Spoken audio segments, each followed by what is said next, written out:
Right, so we're in a weird position here. Aye, very weird. In that one we have a guest, which isn't weird, but the other one is that we've actually recorded a podcast that's not out yet. An interim, so we're kind of running dark here. We're running dark. We'll be out at some point. For all you faithful people listening, sorry we couldn't get to your feedback for the last one. You know, it must have been piling up. Yeah, so we've got BMR here. Hi. That's him there. That's him, no just lying. It's not just us putting on a wee voice. We've ran out of jokes, so we've had to reach out to someone. I'm one of you guys. I'm a real Dunting who hasn't heard the last episode. What's your thoughts on Bigfoot?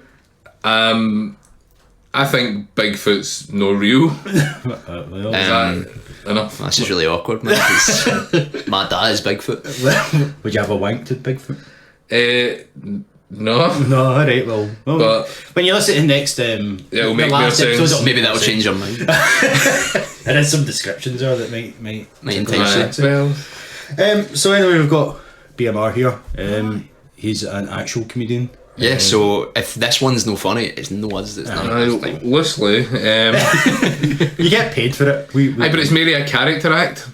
Whereas you've got Well, the real me. You've got the real me here. You know. To be it's fair, if the you're same. wearing your lucha mask, you might be a bit muffled. It wouldn't really carry well in a podcast, you know. That's true. Plus, you need to take your glasses off, and then you wouldn't be able to see. Aye. Yeah. Um, I wore the rest of the stage outfit though, obviously. no, you didn't. They don't know.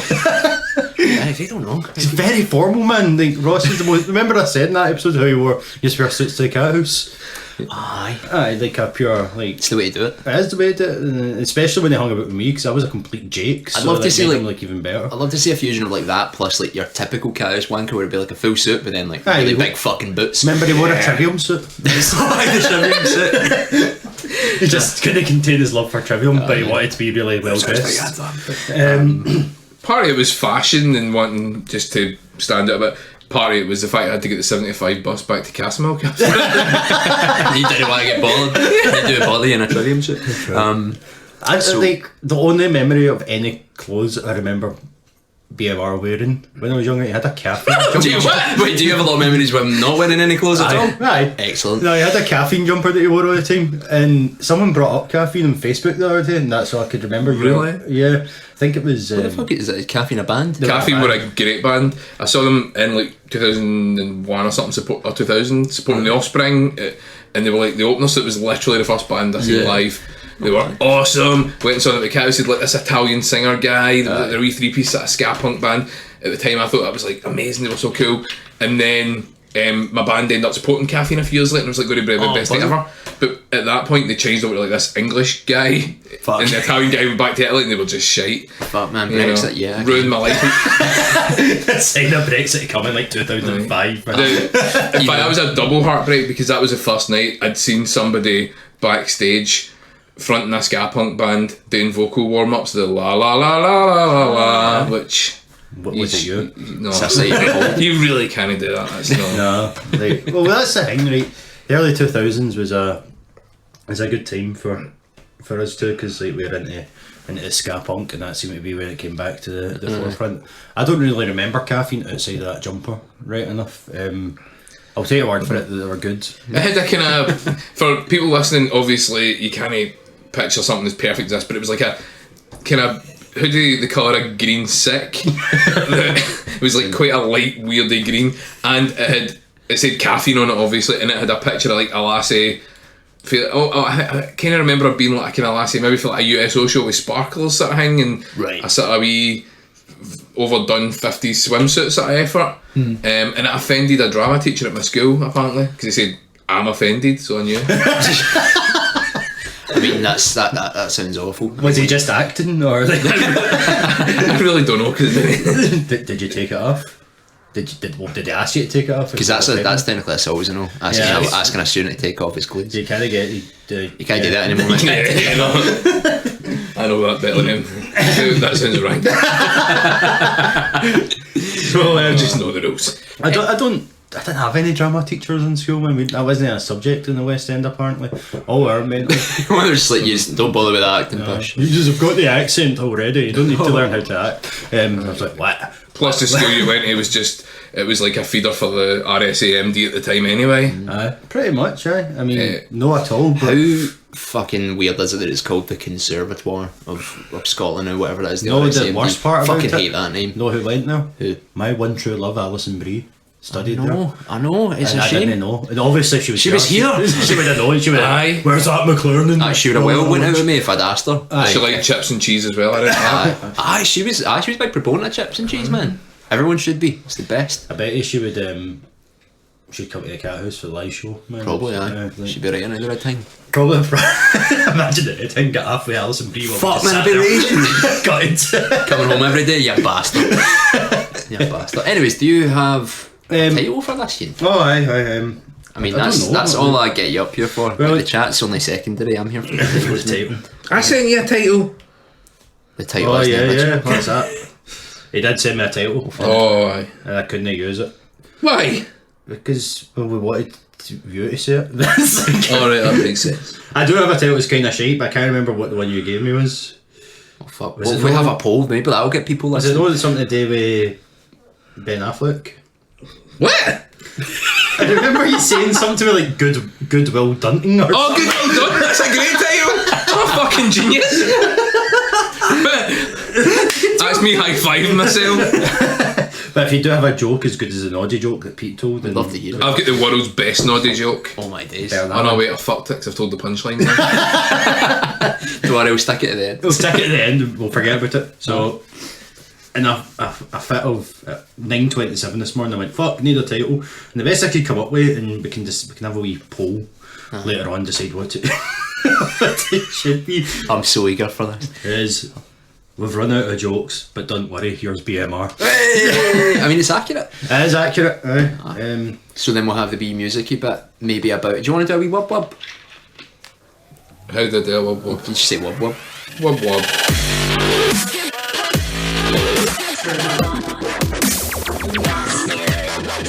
Fucking yes. See, he's perfect at it. He nailed it. He nailed it. So this is the thing, right? We were talking last month that you haven't heard because it's not yet. Me neither. But But at this point, it will be, though. we think we're going to come at the end of this series of the podcast, and moving forward, like we decided that at the beginning we're going to be pure pro Eckies, right? Then we And realised- anti-Tory. That lasted maybe 3 episodes. I'd say 2 at a push. Yeah, maybe 2. Because none of us really like Yankees. No, not anymore. I've not even had one. I feel left out. Me neither. So this is the thing, right? So we thought, no, what, the dubstep song's not really, it doesn't cut it anymore. It doesn't go with our vibe. Does it go with our vibe of just looking for shite on the internet to talk Aye, about? literally So shite. they really just did like the Nyan Cat song or something like that No, going mate, forward. I'd die. I'd die. The amount of times I've had to listen to that dubstep song to get it just right for the wub wubs. No, I'm not listening to that fucking pish. Yeah, right. Chocolate Rain or something like that. Yeah, of course. Yeah. That's no, so I think the we're next making music, logical. but I think the next logical step is we're actually recording on an old firm day. So instead of like some jokes or anything like that, I think we should just do some like play-by-play the Rangers Celtic game instead. Aye. That can be our Someone change. kicked a ball. Might have. Someone shouted, "Go on the boys," with a H in it. for You're boys. the fucking the star player for Celtic, Derek. Your name in your jersey. Oh and that. man, yeah. Aye, that fucking jersey with my name in the back. Nah, so I've got a neighbour update, man. Aye, when you go. I actually thought she died because, Aye, you sent me a few pictures the past few Yeah, while. She's so- back to her old ways. well, she had those cardboard boxes out for a month. They finally went away last Sunday. But no, what? She also Was there like a leak in the clothes? Like, did they just disintegrate? Or did she actually move them? we weren't there. That's all I cared about. But she also moved all the menus and shit like that that'd been on her Doctor Who fucking Aye. doormat for like a year. Her, it's bigger on the inside, doormat. Yeah, fucking clown. But she put a bag out the other day. But so I came home from work, it was like Tuesday or something, like that, fuck's sake. I went out later on the Tuesday night, go to the shop or something, and the bag was gone. And I was like, she actually moved out, like, is she gone? She's probably got a house guest, mate. House guests encourages the slobbery? Slobbery. Yeah. Slotherism. Slotherism is, Right, and now it's a word. Yeah. So I don't know. heard her playing Green Day very loudly the other day, which I wasn't. As in just the music or her singing it? Oh no, she was singing. Both. Along. Are you sure it wasn't her guest? And that's why they were playing When I Come Around? That was what song it was. It was me! You'd maybe like her, man. You're into Doctor Who and that, aren't you? Or have I made that up? I was never into Doctor Who. I watched like the first couple of the series of the new, but no. But that's more than I think either of us. So. Yeah, I'm so you're my lawyer's really into Doctor Who, and I had to discuss with her like, nah, it's not that great. No. Like I really did try, but it's just too happy. It's too like, oh, we're in a bad spot. Use the fucking screwdriver. It's like with some actual peril.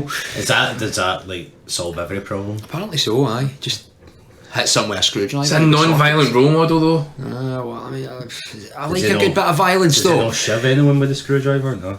Nah, it's not really that.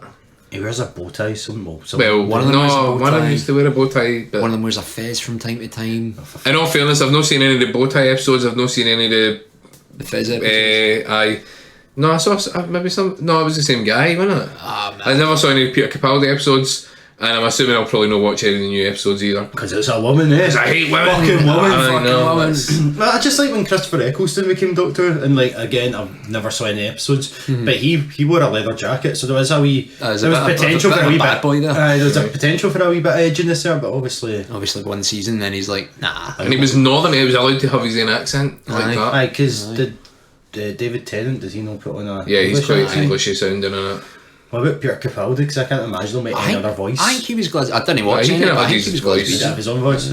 I can't stand Apparently, David just Tennant, so- apparently just showed up with electric guitars every so often. Peter Capaldi. I've not watched it. I can't verify Did that. they play clip. them? I thought you meant like just to the set, like, because it is obviously he was in a punk band or whatever. That's right. yeah. Aye. But did he actually play them, or did he just don't turn know. up with one and go, I don't know, just like, here, look, here's a Gibson. I'm away.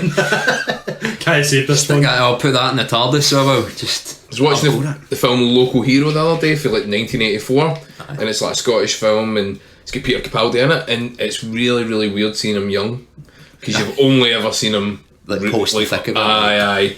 He's an old man, and then in this, it's just a wee guy with his voice. That's all it is. It's the strangest. Is he like happy as well?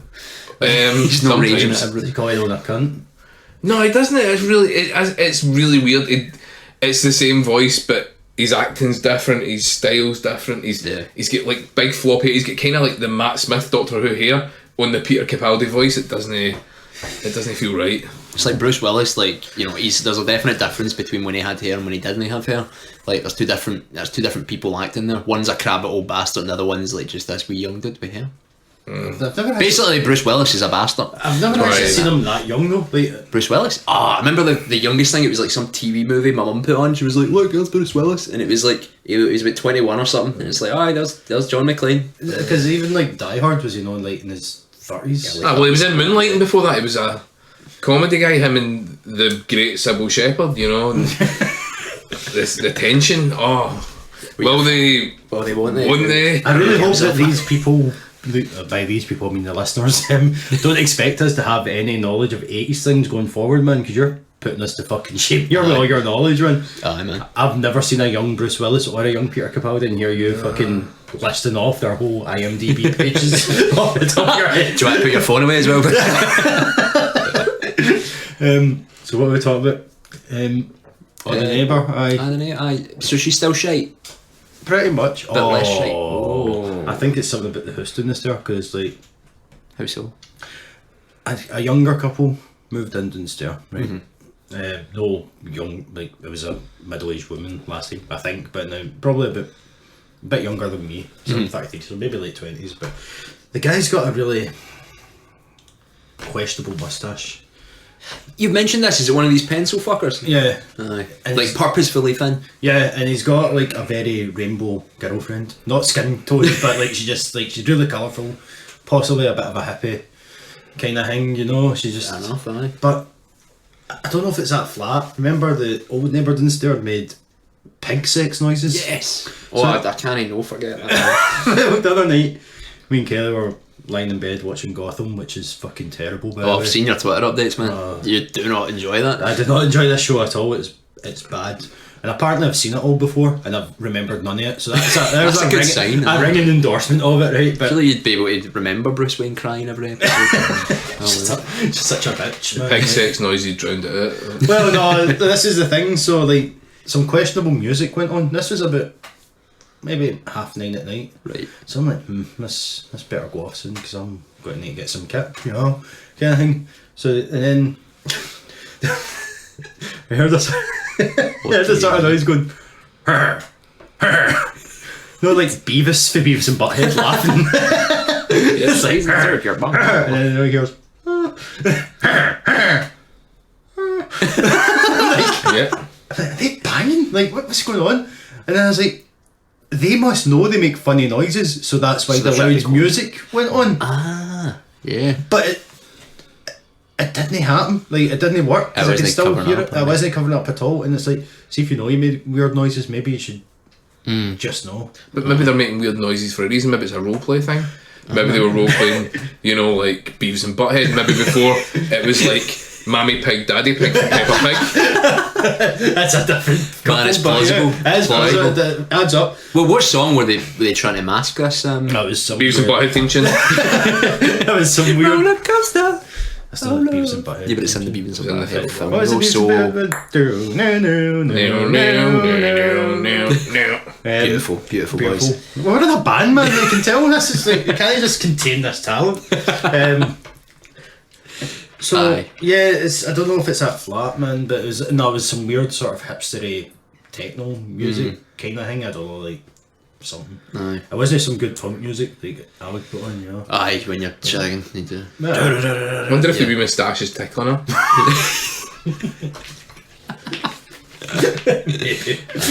Well, I'm not game for that moustache as a thing, right? Because there's too much effort to make that moustache. that's the happen. thing, right? I normally have a beard because I'm lazy, right? It's not as if I come in with like a wee goatee or a pure stylight. It's just it's either really jakey or I shaved the other day, so it's like kind of stubbly just now. See people who put effort into it, man. It's like Jameson's got a fucking beard brush and things like that, and his missus bought him like a day out at the beard shop. Kind of. What's it called? You just a buy it. barber, I suppose it'd be a beard shop. Aye, aye, probably. Can I get that beard on the wall? You don't have a beard now, I know. But Go to sales it, but here's a fiver. aye, so Jameson's got all the product. I can't even be bothered with that, man. No. Like, My wife got me beard oil, but I only used it. And then it feels nice. I mean, it's a nice wee treat, but it seems pointless. is it nice for you or nice for her? Is she into the nice oil massage beard or? See, she really likes me having a kind of decent sort of beard, and I like no looking too much like a Jake, so it's a bit of a trade off. But also, Yeah, balance. like yourself, don't want to put the effort in, so I just trim it down every. Couple of weeks, whatever. Aye, So way less often than I should. Put it that way. see, because I listen to a lot of podcasts. I actually signed up for the Dollar Shave Club. Did you? I went, no what?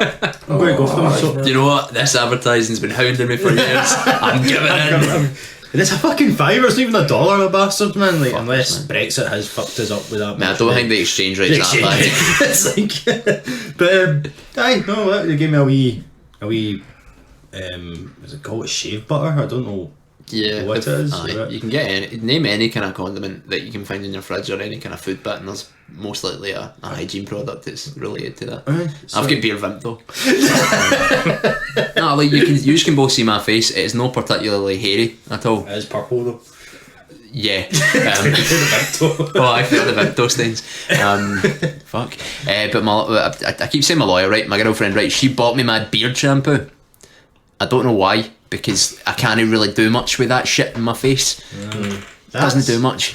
Yeah. Seems like a waste. But Then I found out it's because she's selfish and just doesn't really like it prickling on her face. And I'm like, you need to man up, my dude. That's beard conditioner she was making.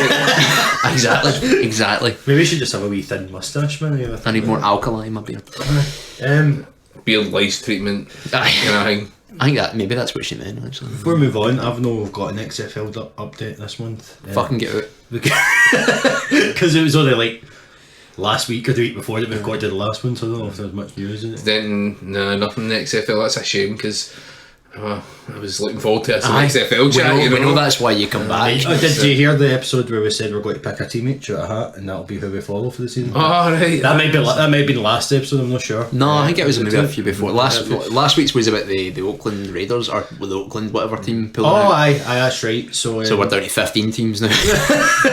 Speaking of shit in the back of the jerseys, well, they used to have some stuff in the back of the jerseys, didn't they? Aye, like teabag man. He hate me. The guy had he hate me. And again, it could easily have just been his maw. Got the wrong thing printed on it. Oh, can you get my name in the back of this? That's not how you spell it. What you did? Alright then, son.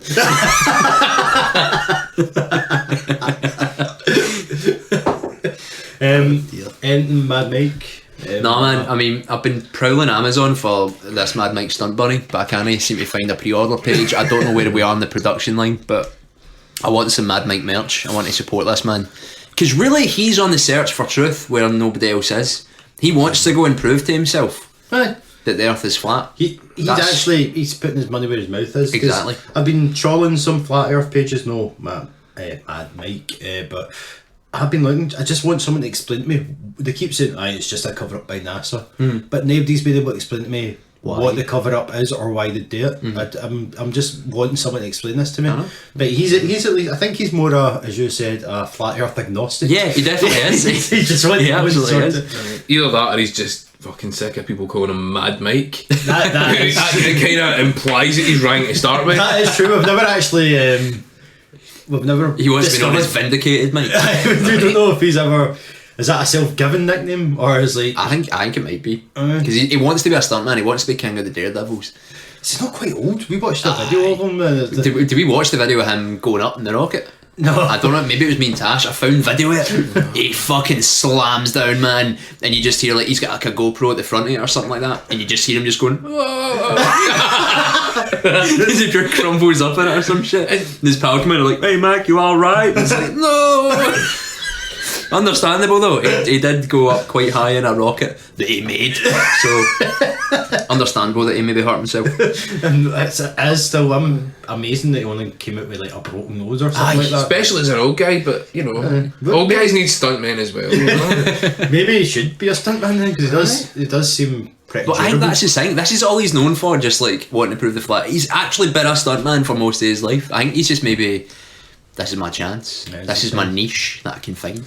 Yeah, so that's our usual update. So I mean, we've got no further proof that the earth is flat so far, but we are open, I suppose. See if you're a flat earther and given the size of our audience, it's not very likely that there is one, because I think we know them all by name. Get in touch with us and he's your side of the story. If you think you know why NASA's got to cover this up or what to cover let up, let us know. I mean, I think obviously it's stupid flat earth bullshit, right? But my granda had bought these magazines back in the day called The Unexplained, and I got them later on, right? And the thing is, in this magazine, like the first issue, it was for like the early 90s or the late 80s, and it was all about mad shit like aliens and Bigfoots and whatever else and buggies. And one of the things wasn't a flat earth, because flat earth's shite. That's obviously hollow earth.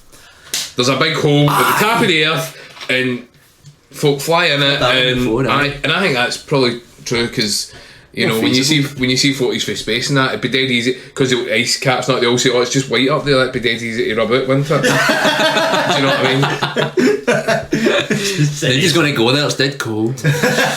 No enough parkers in the world.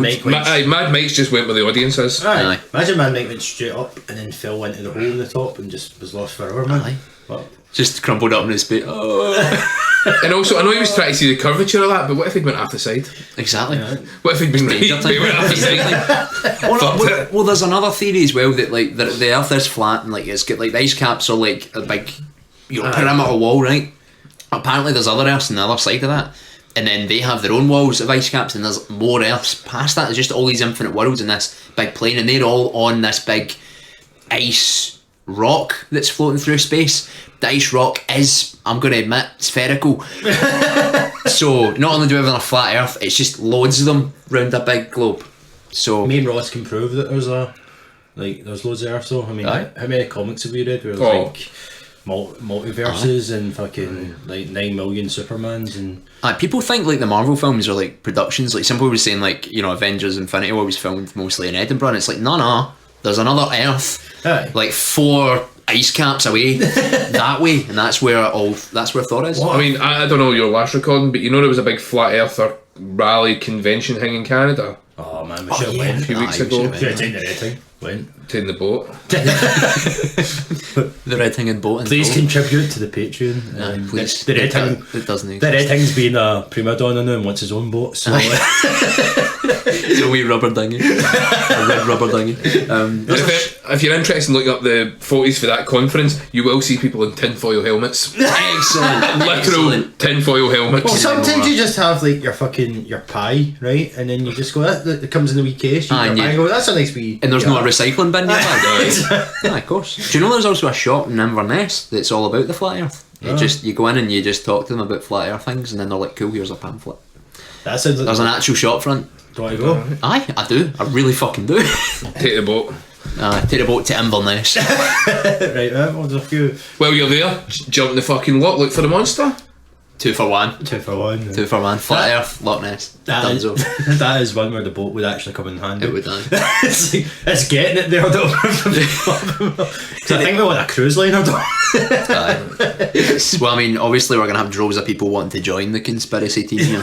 True. So we'll need the space. Aye, we do. And it kind of leads us on to another mythical figure. Well, I say mythical, he's been found now. Bigfoot does actually exist. We've got proof. We've got proof. A guy saw it.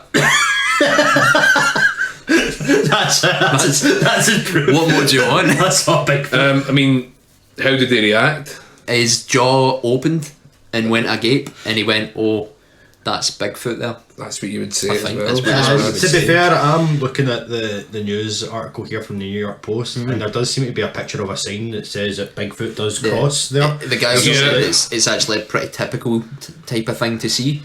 It's like I'd be more, alert then. Like, just there's Bigfoot. He's just cutting about. Do you think they've get confused, and it's just a really tall bear? Maybe a bear banged a monkey or something. That happens all the time as well. Hey, have you not seen South Park? An elephant made love to a pig. I mean, the thing is, lots of people have seen Bigfoots now. Could so many people be lying about the flat earth and the Bigfoots? One of them's got to be real. Aye, I mean, what's more likely? Between the two, I would say Bigfoot. I would say Bigfoot. Bigfoot seems more likely.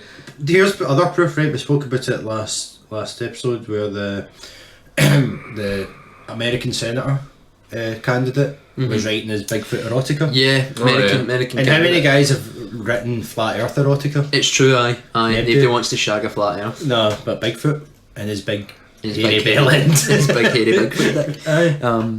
Aye, that's something we came to the conclusion of last week, that if Bigfoot is hairy all over, it's going to have a hairy dick. It's going to happen. I just look at this article again. Somebody's officially made the Bigfoot the official animal of their wee village. So wherever the village of Whitehall is, they've announced Bigfoot. Is that no kind of like how Scotland was like our national animal is a unicorn? Aye. Is that no a thing? Aye. So I mean, there's a precedent for ridiculous animals representing places then. Mate, if there was ever going to be a horse with a knife stuck to its seat, it would be Scotland. It's a pretty badass horse. I think that's what it was like. They Just get back in the day. knives in their skirts and everything. Aye, back in the day, if like in war times they just stuck a knife to a horse's seat and someone. Maybe that's where the legend came from. I mean, Just somewhere. way back when, I mean, no sellotape it, but Glue couldn't even get it glue because then you'd be wasting a horse. and a knife. Bit of blue tack. I don't know what you choose. Just fucking shove it in it. And hope that it can still go. Aye, it's like This horse can't go left or right anymore. A unicorn's like a horse, and a Bigfoot isn't it like an animal? It's, well, I guess we're an animal, but it's more like us. So I think that's where it's weird, because you could see like horses evolve in their time, but Bigfoot would have to be. He's like the missing link between. You're talking about a bear pumping a monkey. Probably one of us pumping a bear or a monkey. Aye. I like. Which I mean, we do. I mean, I do at least. Well, Don't be used. Pump monkeys, I've no. never met her, man. I don't know. Oh, Anyway, talking about pumping. Apparently, I mean, you have to be careful. Apparently, that obviously was one of the potential places the AIDS virus could have came from. Bigfoot. Bigfoot's big. Pumping monkeys, aye, and But that's what. they know that because one of the first sort of patient X people woke up the next day after a monkey pumping, looked in his mirror, and they'd scrawled in monkey shite, "Welcome to the AIDS Club." It's not just an urban legend, aye. No, that's true. I wouldn't doubt it. I believe that more than I do a flat earth, to be honest. So, Mr. Foot, how did that make you feel? Well, I tell you, it's been a long road. I don't think I'm crazy. I do not think I'm crazy. I truly believe that there are those out there who would like to find me. So what do? I run. Right, so talking about pumping, obviously, well, It's a big topic for us. kinda, but I suppose the only person that can really spoke about this is BMR, because he can at least prove that he's pumped before he's got away. He's got away. Yeah, you get evidence. He's got evidence. People just need to take. I've just get hearsay. People just need to take our word for it. So, What's it like? as the resident pumping expert here, would you bang a doll? Nah, What about in Hamilton? I don't know. It's just up the Is road. that? So as if you need to go far, you know. I mean, you can go all the way with it if you want to. Because we did find a guy. We did find I found a story last night about a guy in Canada opening a brothel. In Toronto. For sex dolls, right? Aye. Now Toronto is a place close to my heart, not for that reason. But Ross was like, no, you don't. You against this? No, he's like, No, I'm like a guy done it up the road. He's like, you don't need to go to Canada. Don't Aye, I wouldn't chat Jump off off the Hamilton. don't Get waste your lost time. in. Aye, get Aye. An entrepreneur. Is it Richard Branson? Is that his name? I don't think you've got involved. I mean, No, there's a joke there somewhere, boys. No, it's a weird thing. Like it's a Stephen thing. Because the guy's name is Stephen. Is it with a V? Yes. For virgin? Fuck. this is so to give some more further context. There's a guy in Toronto made a wee brothel where you can come in and shag a silicone real doll, because they're growing quite popular apparently now amongst the incels of the world. It's becoming more and more acceptable to shag a non-living thing that looks like a living thing, and I suppose that brings up some moral questions. Are you still an incel if you pump a doll? Because technically I you're not think so. celibate anymore. Kinda. Technically, you've only fucked yourself away. Like, I've seen the prices of them. You have fucked yourself behind those fucking 60 quid to go and shag rubber. But incel is involuntary celibate, and I think if you're pumping a doll, it's not involuntary. At that point, you've made your choice. That is true. What really irks me is, like, well, not really irks me, I suppose it's a bit more safer. Like, they demand that you use a Johnny when you're shagging the rubber, so you need to be rubber on rubber for this. Like, keep it all, which is fine, I suppose, but like, I think it's just the guy that's got to clean it is a bit tired. He like, you know, getting his plunger out. It's a toilet, you know what I mean? A toilet brush and just bit of fucking bleach and then just That go lemon to town. pledge. It's good enough for a real woman. This is the thing, right? So, have you seen the things that lassies can buy themselves now? Aye, it's like dragon dicks and all that. Dragon dicks and all Dicks that. are things that don't even exist. Aye, and they're like, I've seen the size of some of them, right? I've seen the spikes in some of them. I've seen the hairy Bigfoot dildo. That's new at the market. We get money for that one. I don't know where they got that idea. But it's like, they would bring a to your glass eye, man. And let's not be fair, maybe a homosexual gentleman would enjoy them as well. You know, it's not just for lassies. Yeah, it's not just for lassies, But it's like, still fucked though. There's it's a plethora of things you can shag yourself with. Yeah. But when it's the opposite way around, the shagging things, yeah. a bit more scrutiny is put on there. This is the thing Ross was saying, if you want to go into it, about the implied legality of the whole thing. Because as you were saying, he was having trouble getting a loan, and not even a loan, like a banking account for his just an account to sort it. Which seems unfair, they're saying, oh, it's not a real sort of business to have somebody come round pumping a doll in your house. but it's fine to give out bank loans and knighthoods when people are having people around to pump between their couch cushions. So I don't see the difference. Do you know what? Like, I think to bring up a reasonably ridiculous example, there is a shop that you go in and you sell them their shit and then they sell it on eBay for you. Yeah. If that can be a business, why can't Shag and Dolls? That's true. Aye. If I can go to CEX with £300 worth of electronics and get And get quid fucked from that them, way. it's like, And also, I mean, it is a real business again, Hamilton, because it's called Date a Doll Services Limited. It's limited. so it has a limited liability company. So, you know. Did you look up Company's House for see if it's there? SC. And like all the best companies, you have to go in the guy's house to do it. I can see where he's maybe not got a leg to stand on here. No, but all his dolls have 2 legs. So he has a pimp then. But brothel wise, you know, you think brothels CD midnights at places. He runs from 9 in the morning to 9 at night. So that's cool. Also, Decent business hours. Close at the watershed. who the fuck's going to pump a doll at 9 in the morning? Mate, we film this. Well, we record this at 12, and then the afternoon, 3 hours of it that you don't know what I'm up to beforehand. You know, it's not that long to Hamilton. That's fucking disgusting. The thing is though, did he have more than one? I mean, No, he's get one. He's get the same one. That's why you need appointments. in which case, like, is this like? I mean, obviously, people have preferences when it comes to looks and Aye, like, sizes and races. Yeah. I mean, he's just going, no, this is the one you get to pump. Well, he's talking about buying more once he can afford them. So they're about £1,800 each. He's trying to make a bit of his money back. And I think it's not unreasonable to charge £60 an hour for something that nobody could possibly want. The thing is it kind of like the employee bathroom? Has he got another one in the back room that's just for him? I mean, you could bring that out, start getting that to be. Who knows? Sharon's caring. What if he took to the streets, just get a bus? How would, like, you know, I'm insisting that people use a condom, right? But Just to say, before we end up with lawyers, I'm not sure the guy in Hamilton makes you use one. is this the guy in Toronto that was, The guy in Toronto was the one with the condoms. We're mixing more sex doll pimps here. Imagine we got sued because we said that it's like, I do not make people use condoms. That's how he funds the business.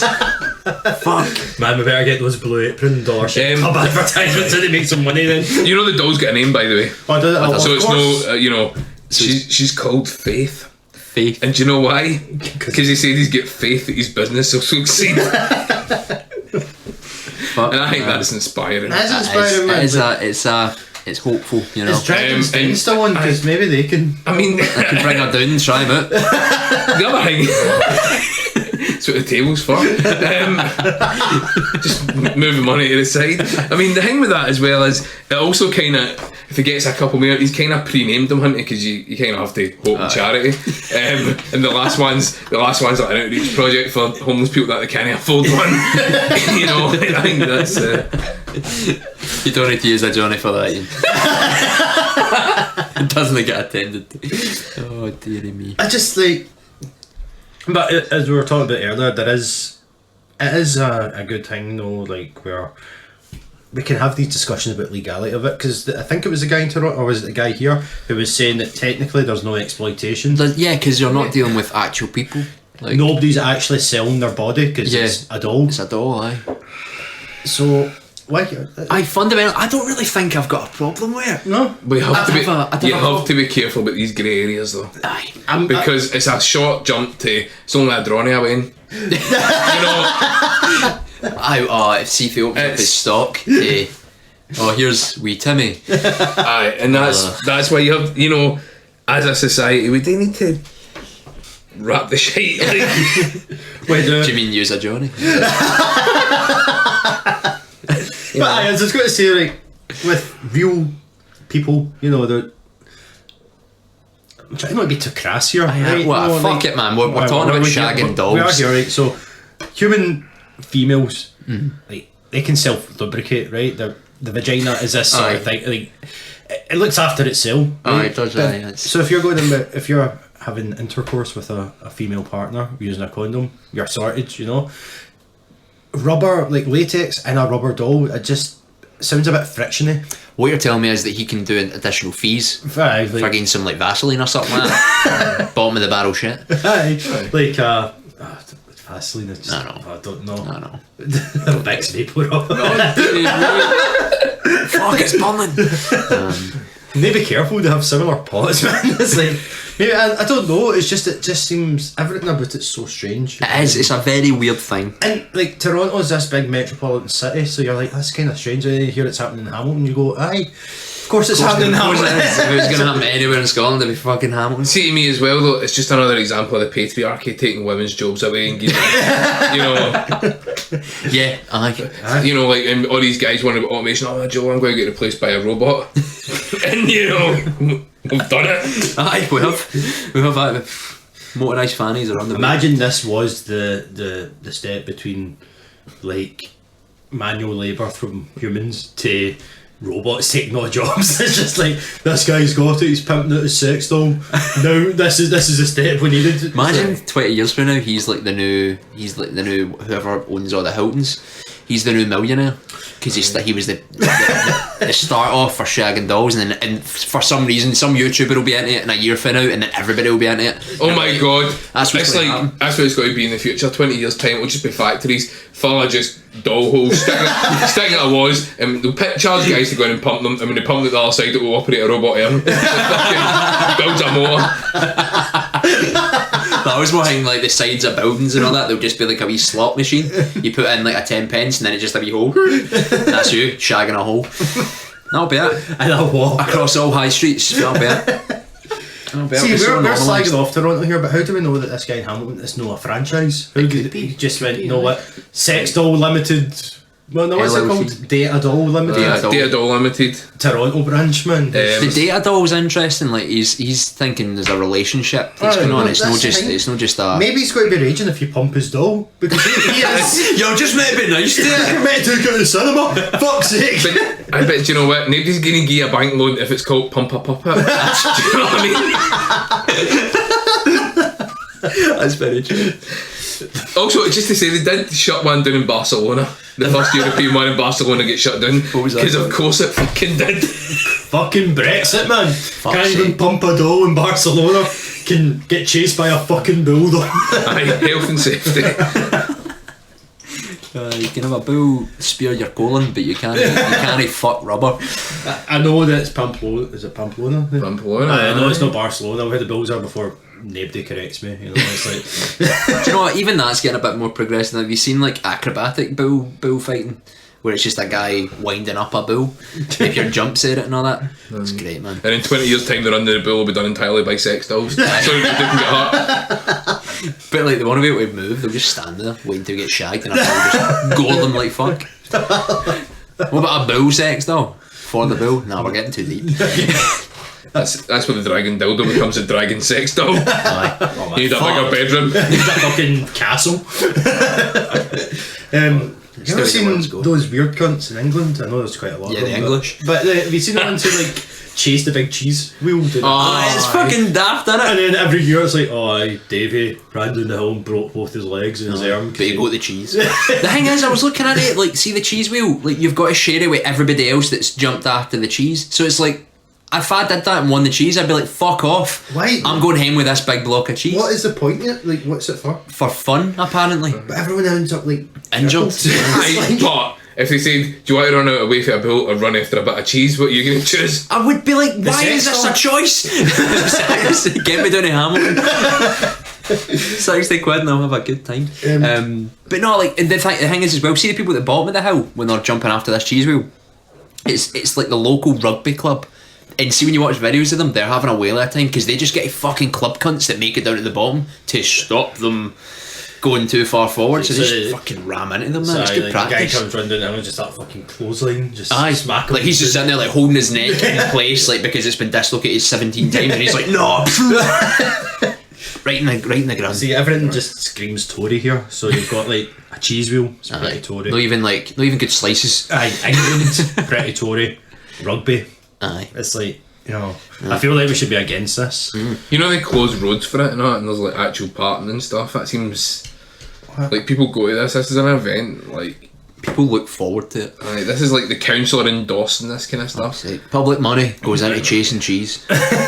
Fuck me. I'm going to bring up Harry Potter here because I remember the good old days when me and you used to work in Subway and you'd keep me abreast of all the Harry Potter the books. Harry that we're Potter reading. books, aye. So like you would read the first one and it's like, oh, this must be the one Harry dies in, because I was like, a train in the front, he must get run over by the train. Well, at the time, everybody kept saying, "Oh, Harry Potter's going to die," so I just wanted to go in ready for The it. first fucking chapter is called The Boy Who Lived.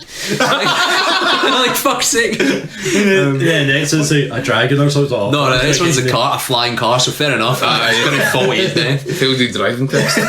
It was like, oh, there's a end up here. and was there one called like the prisoner or something? Prisoner of like? Azkaban. He's on a big dragon thing. a big griffin? A big griffin. What's Like the one? There hippogriff. was one that was like a bank on the front or something. Aye, they were in a bank vault with hundreds of like coins. And and all it's like, that. he must get locked in the bank. And they forget about Well, they were in the safe. I mean, I'd be alright now. So I was watching the news the other day, and apparently there's this place up north where something Harry Potter related was filmed or something like that. And it's like this Is it wee, the big bridge? possibly, I don't know, but there's like this. I've never seen the film, Alright. but there's it's this wee Inverness town or something like that. Maybe we can get the boat up. But they were talking about how it's near a motorway, and all these Right. fucking idiot Harry Potter fans are just like abandoning their cars. On the motorway, just to Like to go and see this thing, and like they're walking just walking along the motorway, and like all the locals are like, "What the fuck are you doing?" So, aye, well, you're not going to take your motor. You're going to take your fucking broomstick. that's true. Did you have oh no, what's that? They flip it in broomsticks playing Quidditch. That's like a big part of Harry Potter, man. I read the first book, man. That's There's brooms in it. right. Cool. I didn't like it, and I was a wee guy, and I went, "Cool." No. That's You know how in Lord of the Rings they stopped in the middle of every book to play rounders? It's the same sort of thing, man. Have you seen the fucking losers who actually play Quidditch? Yeah, man, I've seen YouTube videos of like people with it's not even like brooms, it's just sticks. Aye, they They just put run- sticks in their knees and go, oh look, ah. It's like what he's doing. The real Quidditch guys look at that like backyard wrestling. Oh, there's this Twitter account. I wish our Twitter account was active so I could share this, and like the 8 followers could have a look. I can enjoy it. I found like this Twitter account. It's like backyard wrestling out of context, and it's just like these fucking loser guys like just doing interviews and things like that. But it's like, every now and then you'll get a movie, you just look at it and you go, that guy's neck is fucking that's gone. done. He's deep. That neck's done. But it was like just one where these two guys like wrestling, and a car comes at like 40 miles an hour and just runs one of them. It's like, what are you doing? I fucking love it, man. Because do you know the thing with backyard wrestling? Right, I YouTube, man. I used to think it was so funny back in the day watching backyard wrestling. See now, I've realised something about backyard wrestling. Right, I'm quite a fat guy, but I've realised watching backyard wrestling, like there's all these wee guys in it, and I realised that I would have never been skinny enough or fat enough to do backyard wrestling. You have to be in the extremes, man. You have to be in the extremes. You do drive though, so you could be You could be the guy that runs over, right? I mean, it's Special appearance. My favourite one was the one 10-man, even though half of them were like women, Genie and the Lamp ladder match, and they just do it. That's brilliant, right? It's on YouTube. It's one of the right. So 10 minutes Canadian folk, and they do it in the bit of grass between two closes, right? So what they do is they've got a bit of wire hanging up, and there's a lamp hanging on, like a genie's lamp. And he's like, oh fuck, I want that lamp. And now they've not got a ring, they've not got mats in, they've got hundreds of tables and ladders and shit. But they've got the most amazing big entranceway thing you've seen, right? And they come out at one at a time, the 10 of them, with no music. Nobody thought to bring a boombox or a fucking Bluetooth speaker, and you can hear every word they're saying. One thing I'll say for backyard wrestling, man, is I never knew how many fake Heath Ledger Joker wrestlers there was, and like bands Was like. that a thing? People just dressing up as him to get. To be fair, you need to be fight. kind of psychotic to be a backyard wrestler, man. To be 'cause, kind of like, psychotic to actually dress up as the Joker nowadays. Everybody fucking. Original. I mean, have you seen like obviously real life superheroes? You know, you get these folk who dress up like Oh yeah, superheroes, the and- cunts in like New York that cut about thinking they're actually like. but they don't do superhero stuff. They just go about. Shouting at like people that litter. half of them just doing like charity one. But what it caused is online on YouTube or same place you're watching Backyard Wrestling, you can just flip here and you can watch videos of real life super villains, right? And every single one of them's a fucking loser in a bedroom, painted up like Heath Ledger, trying to do a Heath Ledger impression. It's fucking embarrassing. I've just realised, by the way, guys, I need to apologise. I thought you were exaggerating when you said you only get 8 followers. No, I've not actually followed you on Twitter. Fucking Get up! what? Get up! You've now got 9. Wait. Hey, wait a minute.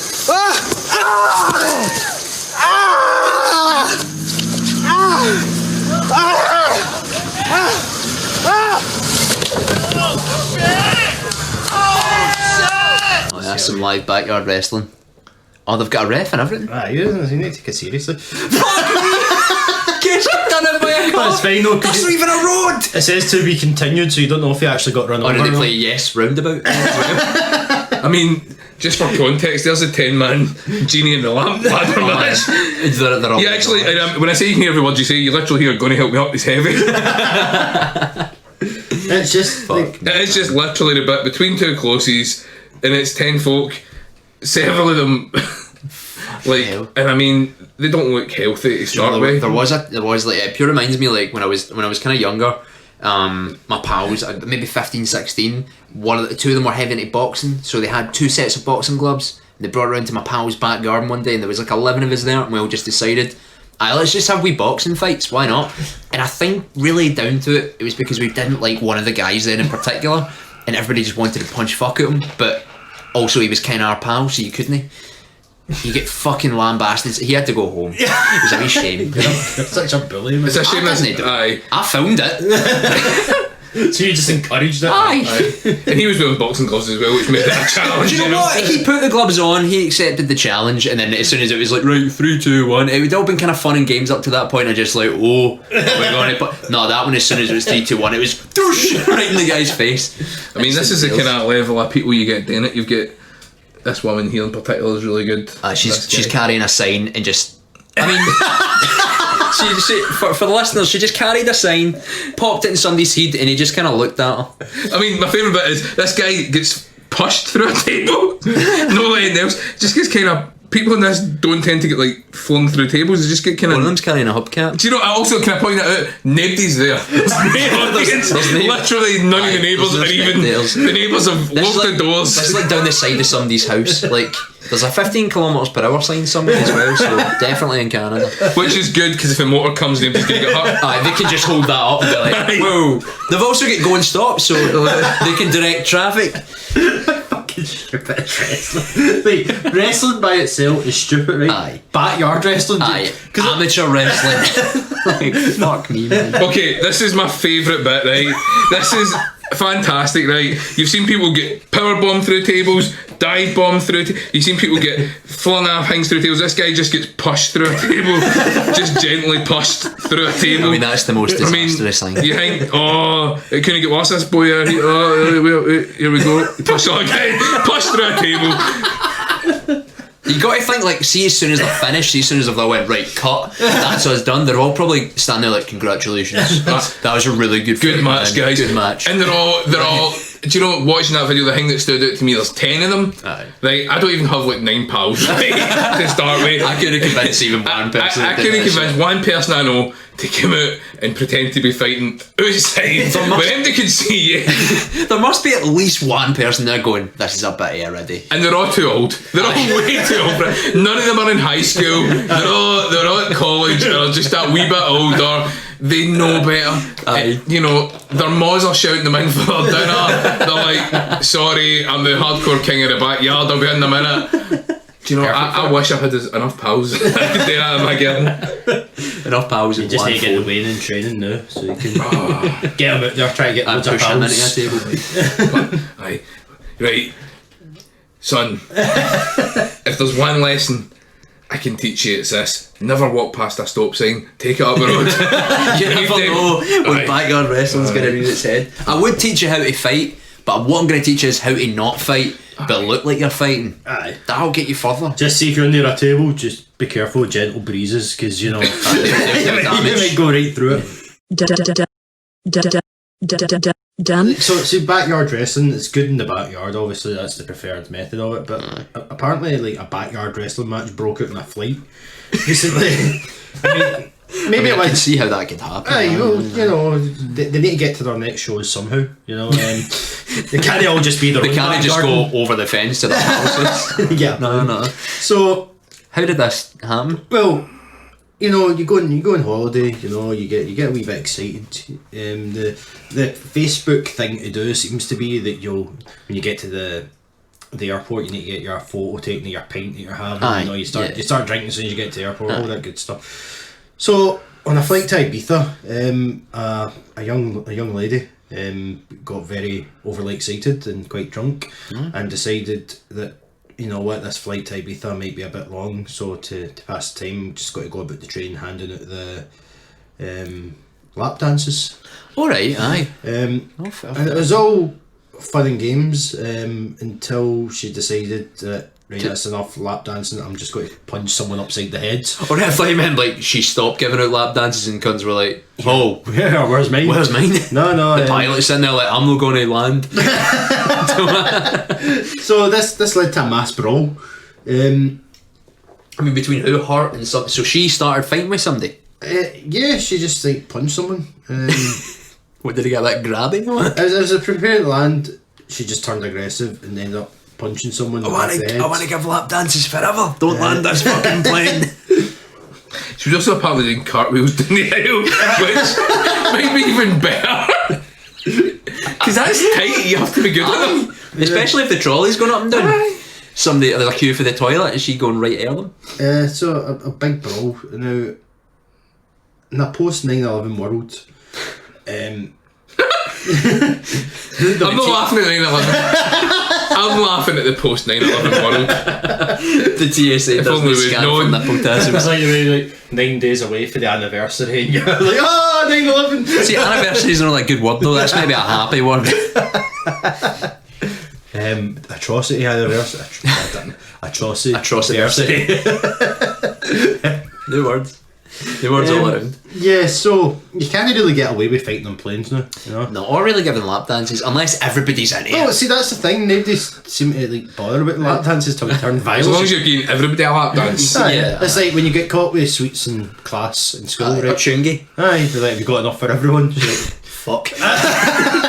getting a wee bit tired, but just use another vodka Red Bull and I'll get right on it.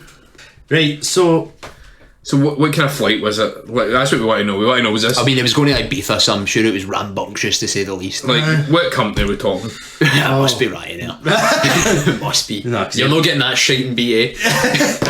oh, EasyJet! easy, It yeah. was EasyJet. You're named and shamed. What's worrying though is, man, Well, you're missing the fucking easy joke here. What? Of course, it's EasyJet if she's giving it. No, but what's a wee bit worrying though is, I know that my dad went to Ibiza last week. I'm gonna have to send him a text. Was he giving the lap dances in the plane? I fucking hope not. 10 cartwheels down the aisle. My dad's an old biddy now. I don't think he'd be doing that. What's he going to Ibiza? I thought he turned whatever age he is now, and then he was like, I'm going on holiday, and I was like, where you going? He's like, Ibiza, and I'm like, but you're past 50 though. There's nice bits of Ibiza though for folk, but your dad's not going for Ibiza for the party. He's going to the plane for the party. That, but obviously. Yeah. In-flight movies and lap dances, what more could you want? Cartwheels. I mean, Jink, that was the problem, Jink. It was just a shite film that was on, and she went, I'm going to have to sort this out. I think she was watching Magic Mike and getting jealous. Like, do you know what? I need to represent the females here. Pretty much, aye. That must be it. Why is there so many, and by that I mean two that I know of, films about male strippers? What, Magic Mike 1 and 2? Three Film then, Monty. Film Monty. Oh, I suppose. Yeah. Is Coyote Ugly? Is that no one? Cool Ugly's about lassies dancing in a bar. Is that not the same They Mike? don't really strip, they just kind of dance in the bar, but they don't wear hundreds of clothes, but it was more empowering than anything else. All my knowledge of Coyote Ugly comes from that episode of It's Always Sunny in Philadelphia when Artemis turns up, and Sean McGee tell me that there's now a Coyote Ugly bar opened in Liverpool, and they asked if I wanted to go, to which I said no. No.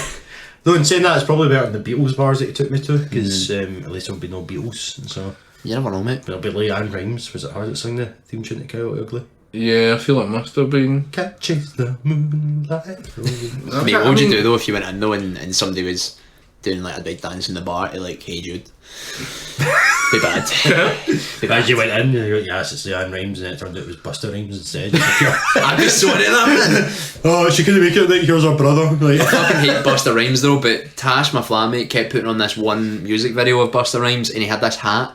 And I really wanted it, man. so we were watching the Gotham the other night, and Kelly decided that, that guy in the jail in Blackgate looks like Buster Rhymes. And I looked at him and I was like, what you talking about? He's like, it's a black guy with like, he's got dreadlocks that are like up on top of his head instead of like hanging down. Now, I don't know if you've seen 2018 Buster Rhymes, right? I've no, but I don't. The last Busta Rhymes I've seen, I'm fairly sure he was a bald man. I can't remember if he was bald, but he's put on the bloat. Oh, aye, he's a big boy. He's a big boy. It's not 90s Busta Rhymes was a wee skinny guy. He's not that anymore. Fucking Gotham, man. I think we should do a TV review podcast. I've got a lot of angst to get out here. Get Tom DeLonge on to help write songs for us. Where are you? I mean, I feel right. So I'm not gonna lie. I've googled Busta Rhymes, see what he looked like, and I found something better. Right. In 2015, he was arrested for chucking a strawberry protein shake at a man's head. I mean, that is the highest form of crime. Right. And they had it on video. Right. What a bastard, man. And more importantly, it's really funny because he's pure fat throwing a protein shake about. Remember his song he done with The Rock? Was that Busta Rhymes?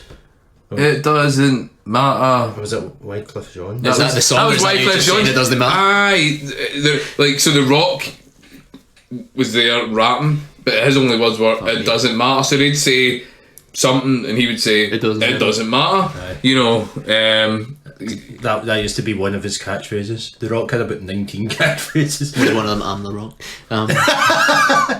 He's a weird fella, Mad Mr. Johnson, isn't he? Like Mad Mike Johnson.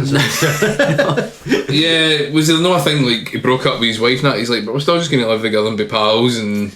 Fuck me, man. When you've got fuck your money, you can do that. It's like he's got all the money. He's a freak, but man, he's like up at 5 every day, like lifting weights, and he's like 60 odd now. Is he no? He's no fucking pushing it. 60. He fucking looks old though. He looks older than he is. No, he doesn't. I think he does, man. He's not. I think he's mid 40s. It's hard to. I was going to say he looks no bad for his age, but it's hard to compare him to other people because he's a fucking such rock. a freak, man. He doesn't look like other Maybe you people. said that, he's like he's up at 5. That's how he looks like that. There's a reason The Rock looks like that, and I don't get up at 5 in the morning and go to the gym and I look like this. You know, it's my favourite thing about that rock song as well was the first line of the chorus was "I get 50 Bentleys in the West Indies," and The Rock would say "it doesn't matter," and it really doesn't, because after the first 4 or 5 Bentleys, you're kind of gilding it lily. You'd name the first couple, and then it'd be like, right, But that's see, the Greenian. See, even if you don't live in the West Indies, like, you're fucked. It's all very well having 50 cars, but if they're in a different country to you, you know, it's like they're no use. I just won the bingo, got a crib in Rio. It doesn't matter. The Rock What wasn't. fucking bingo game you go where you can buy a house? That's Brazil though, isn't it? That's Brazil, Rio de I suppose, Janeiro, they're kind of slummy. Nah, a wee bit shiny. That chorus will always be stuck in my head forever. You know, I just loved it. Back in the day, I was like, honestly, there was something about it. I think it's I get a pocket full of cheese and a garden full of trees. Do you think it mattered? Why would you? Did he go to the cheese wheel, Hank? Imagine that. The cunts are trying to eat my cheese that I won. The Rock's so big, like, that he rolls down the hill and the cheese wheel just disappears into his pocket. So The Rock was saying it. It was Wycliffe Jean that was saying it, and it kind of makes me wonder whether this was like a really clever collaboration or whether The Rock just didn't fucking like Wycliffe Jean. Yo, this is The Rock kicking it with the refugee camp, and you're about to smell what The Rock is cooking. Yo, this is strictly a club record dedicated to everybody who used to stand outside in the cold. Do you know what you need to do? I know, by the way. You need to fucking get a better picture on that Donald Trump egg. Jameson done as a belter of a fucking picture and he never used it. Aye. Well, it's their Twitter header page. I didn't even know it was a Donald Trump egg for the first fucking 5 episodes. I thought it was like a mad Aztec ruin.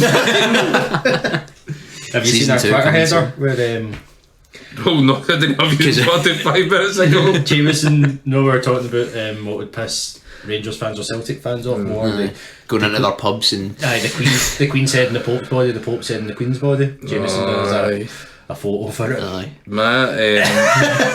I actually did listen to a podcast one time with one of my in fact I would say podcast, it was a radio show on Sub City. They were talking about gigs they'd done like in comedy, and they'd done one at the Loudon, and they were like shitting it, and they fucked it up doing on a week because it wasn't like your sort of mainstream guy. It was like proper alternative sort of shitty weirdo comedians that were like turning up to the Loudon trying to fucking Oh dear. That's why we know our audience. We're going to go to the Thistle pubs. Weatherspoons. We're going to go to the Cat House, obviously, and the Sex Doll place in Hamilton. Something we've not spoken about for a while, but is near and dear to our heart. Shites. Yeah, everybody loves a good shite, don't they? Feels dead good when it comes out. At least it does for me. What about in a school book? Well, that seems like the perfect. I mean, if you're at school and you ask to go to the toilet and they let you and you go and shite, that's like you're shiting in their time. That's great. If you're a teacher, however, though, a bit different. Well, not really. I've done it. It depends where you're shiting.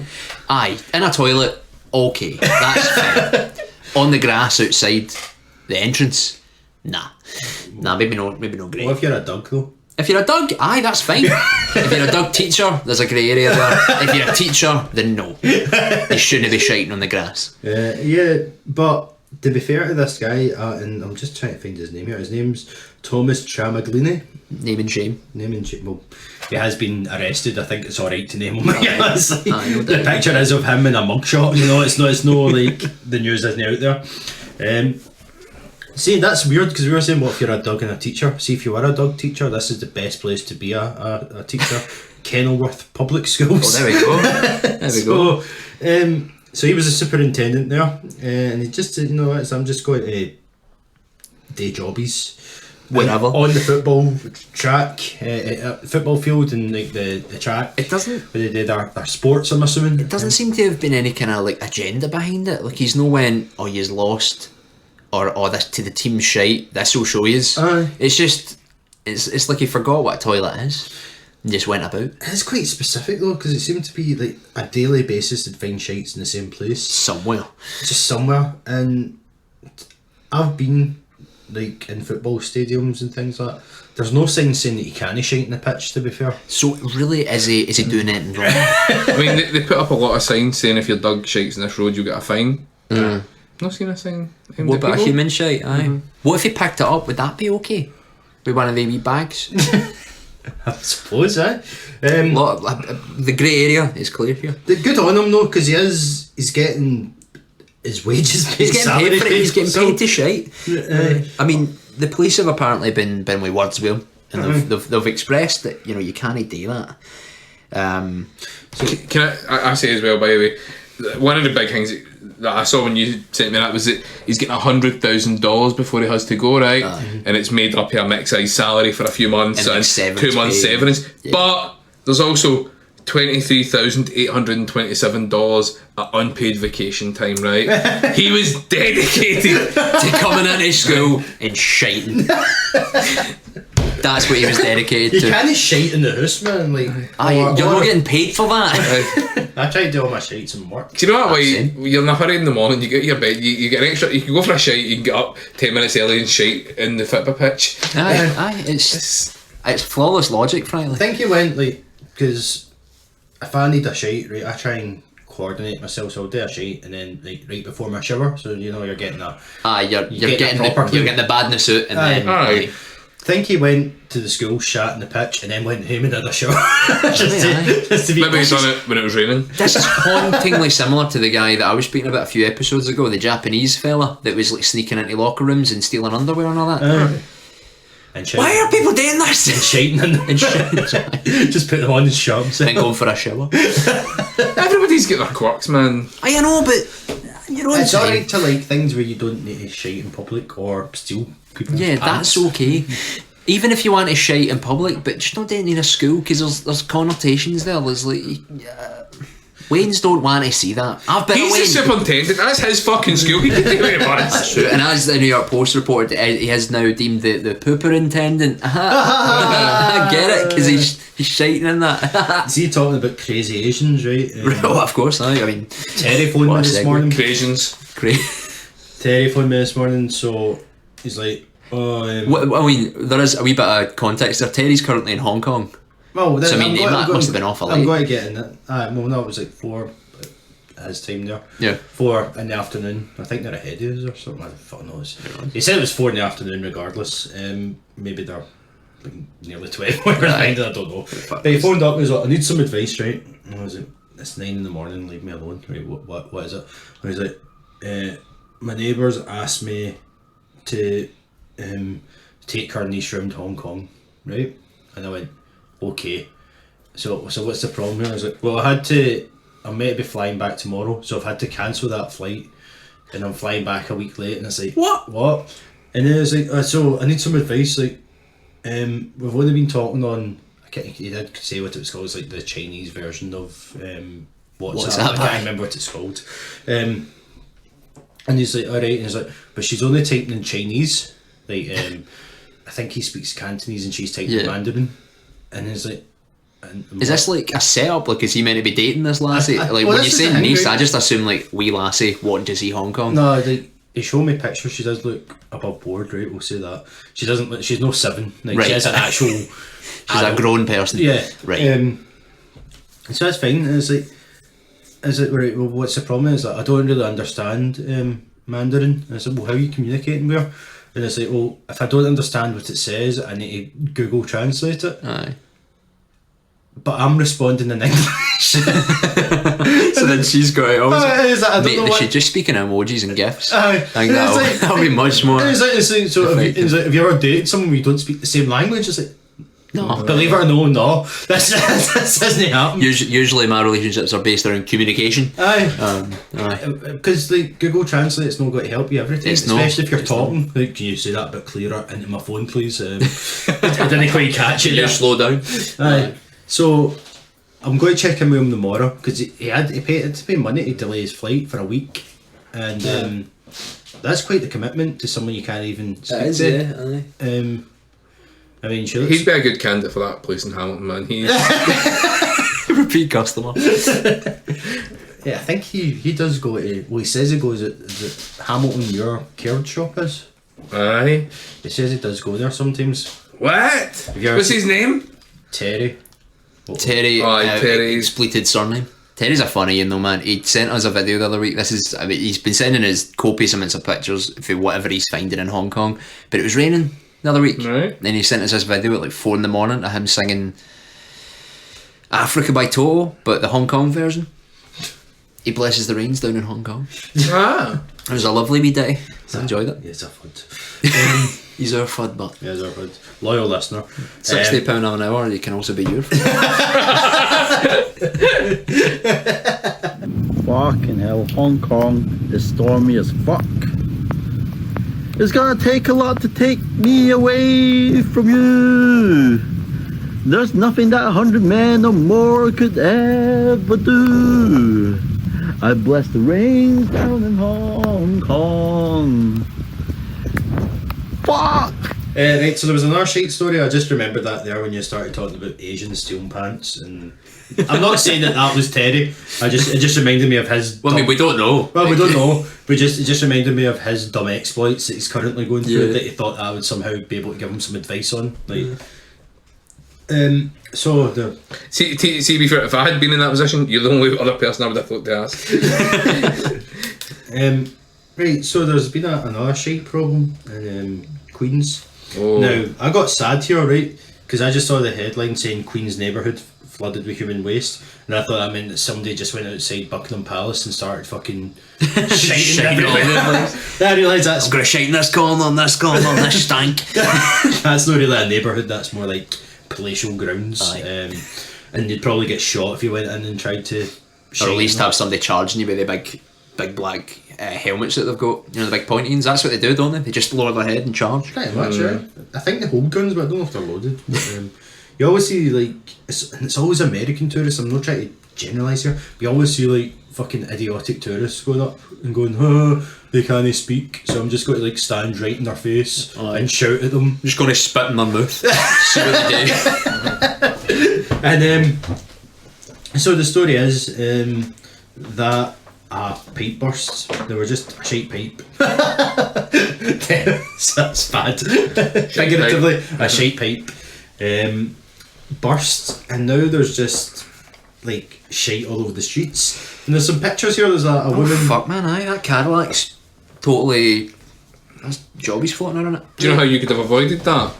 Don't go in the toilet, go in the fucking park. Go in the street, and you'll get paid for it. I bet you there is some fucking schools in Queens, man. They could. I bet there will have some schools in Queens somewhere. Just going shite all over the. So maybe this Thomas Traglini or whatever his name was onto something here. You know, he's just like. Do you mean Thomas Poop in the Street?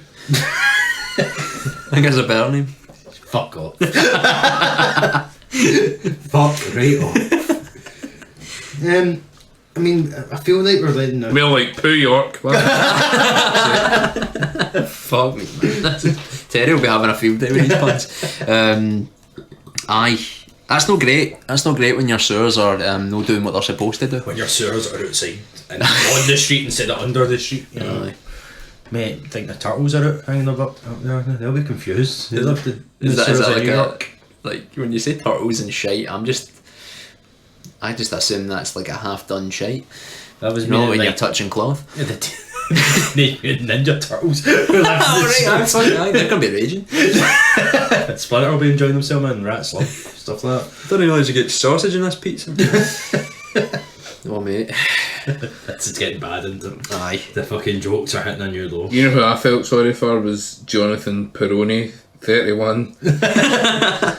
Apparently said his neighbour's Cadillac and his daughter's electric car were among the storm's casualties. Imagine when an electric car flooded with shite. And you're like, aye. More like John Peroni. Oh, fuck's sake. Maybe we just take people and then make the same joke. I don't know.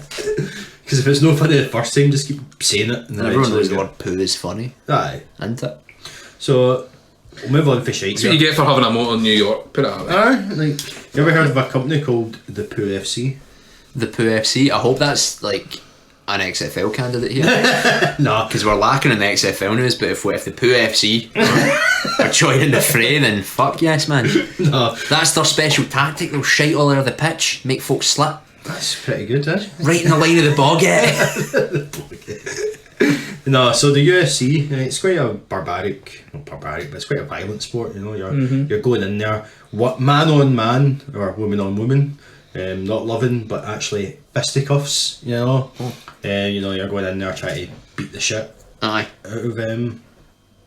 Bam, by any means necessary. No, by any means necessary, except there is rules. Obviously, you can't just go in. I can't just stab them or shite on them. Because people do that at work all the time. I suppose that's their job. So, yeah, this was an unfortunate injury for a young UFC fighter. You know, it's like you're thinking, well, if you're a UFC fighter, do you get injured? You know, maybe you'll like get caught in an armbar and break your arm, or you just get knocked the fuck out. Someone will just lie down on you and you'll break. Concussion, just that good stuff. Yeah, tripping up when you're coming out the ring and all that. But I mean, they are real people. They do have real problems around the house, and they do really need to solve those problems. There was DIY. a UFC fighter, I can't remember who it was, but he actually got injured walking to the ring. Aye. Because on the way there was a loose pipe, and he kicked it and like broke his foot on the way to the ring. So he I find when I see pipes, I will just boot them from time to time. Well, he didn't see it. It was loose against the wall. Like. Alright, so he didn't intentionally kick it? No. Oh fuck. You don't go to the ring kicking things, man. Is that not a thing? They look I don't know, man. They look dead hard when they kill see that pipe? That's you cunt. You've beat me. Fuck. So my opponent might sneak up at me at any time. I need to kick in every direction while walking just to make sure he doesn't get me.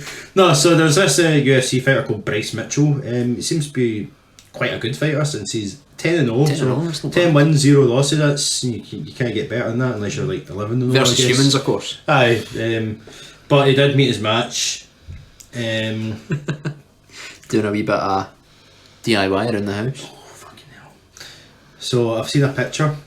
It is not of the resulting injury, No? but it is of the garments he was wearing while the injury was sustained. So he was just in the house doing a wee bit of DIY, as you do, and he wasn't really paying attention. He was sorting out a bit of wood to, try and get it ready for a sawing or a drilling or something like that, and I don't mean that in a kinky way. So he put his drill in his pocket and something happened and it accidentally started drilling and it caught up in his scrotum. Let's not be clinical about this. He drilled his bossack. And he had to go to the hospital. He said, in fact, he actually said at first that he untangled it as best as he could. Did he just reverse it? Reverse polarity. That's what you would do, huh? I mean, that's smart. You wouldn't just yank it out. Just to check, you never done a Snow White the Ring. You never done a Snow White in the ramp, no. That'd be fucking embarrassing. His nickname's Bryce the Toolman. Hey. Well, it must be. No, so it tweet a picture of his boxers after the aftermath, and it does. Oh dearie me! It is. It's. They're off a rid. They are awful. It is. I wouldn't recommend this. No, I wouldn't recommend seeing rid. To be fair, like it does seem in jovial spirits.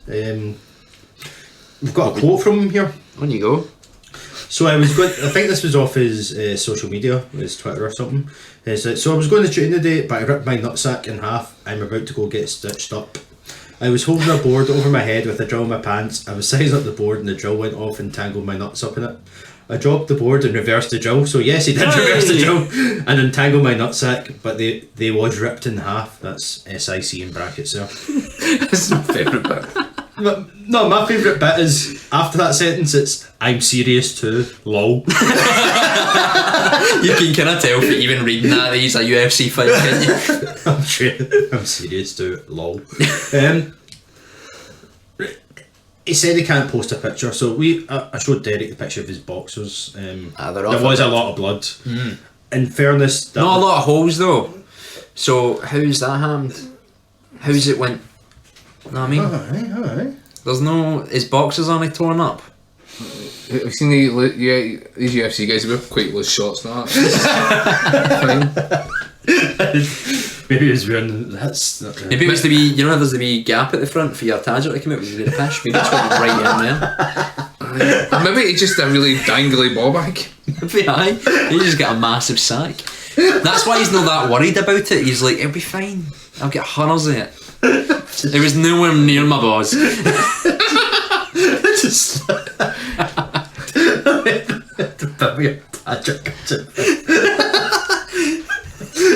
I've got countdown on my phone. Does anybody use that bit in the boxers? The wee flap that your dick. I just hoof the things down. Aye.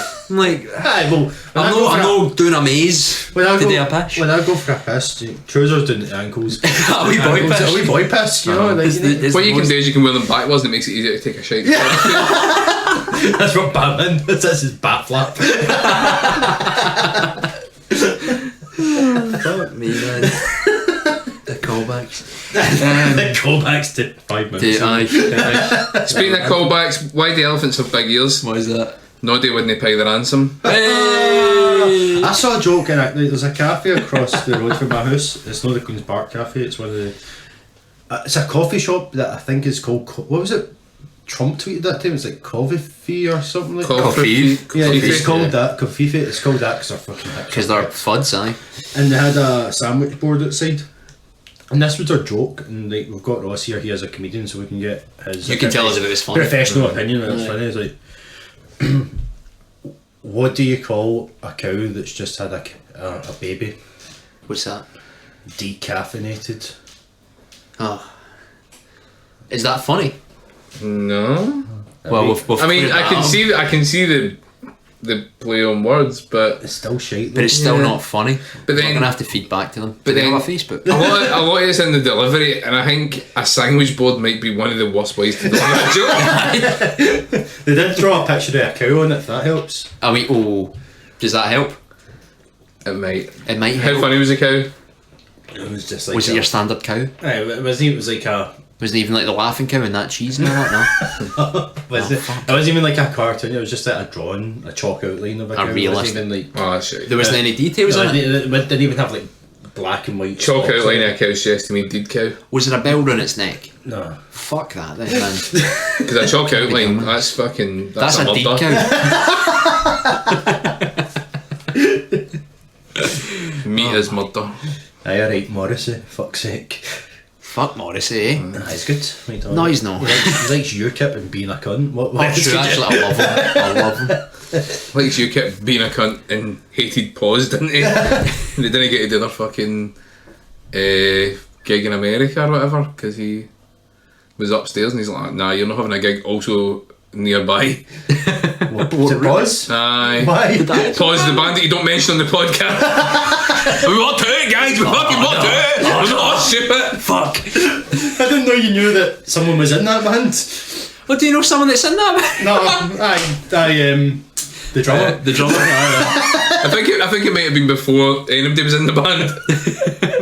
So what's from Morrissey Why was did you put the legit. cowboy? In America, no. Buzz? When they were in America, a good bit away from home. Aye. Morrissey's a good bit away from home as well, don't get me Yes, wrong, aye, right? yeah. But also, he's like... Well, I mean, Morrissey's a lizard, so he's ages away from home. Do you know what way you've got music and you've got a passion and you create it for 35, 40 years and then you're like, nobody else is getting to do that. Ah, yeah. I don't want other fucking folk benefiting from the music. thing. You know how Aye. you pure love music, you've done it for 35, 40 years, and then you meet Sancho, and you just go, I don't think I like music. You've ruined the music. You've ruined the music. That seems totally unrelated to anything we're talking about. Oh, completely. I was talking to Stuart from Penswood the other day, and he told me that he no longer has any Penswood recordings, which made me very sad. Oh, really? Any what? Pencilhead, man. Pencilhead, alright. And I think you've mentioned that before. and then he found, is it, wait there, I found one song, I was like, yes. Sorry, Penswood will live on. I always remember my first Pencilhead song that I fell in love with That's it. back in the day. Tony B can suit my buzz. I can't remember. Nah, I feel it was even earlier than that. I can't remember what it was called, but it had the beautiful opening line. There's a girl in my PE class. I'll take her home and eat her ass. I mean, I think that's a pause song, man.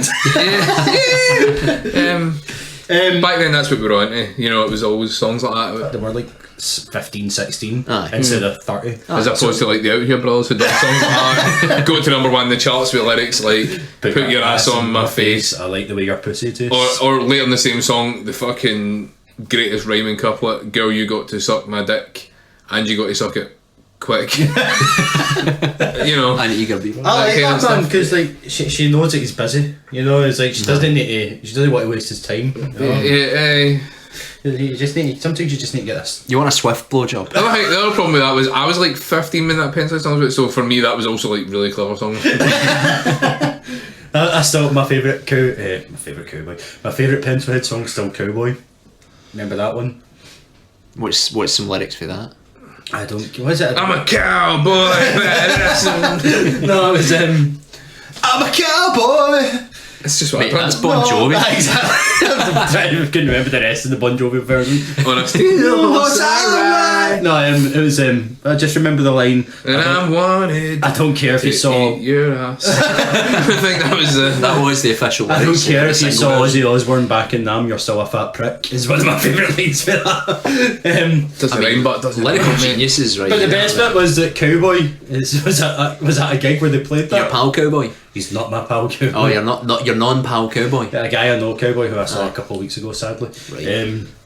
But like Cowboy turned like to Stuart or Sancho after the gig and went, Yeehaw.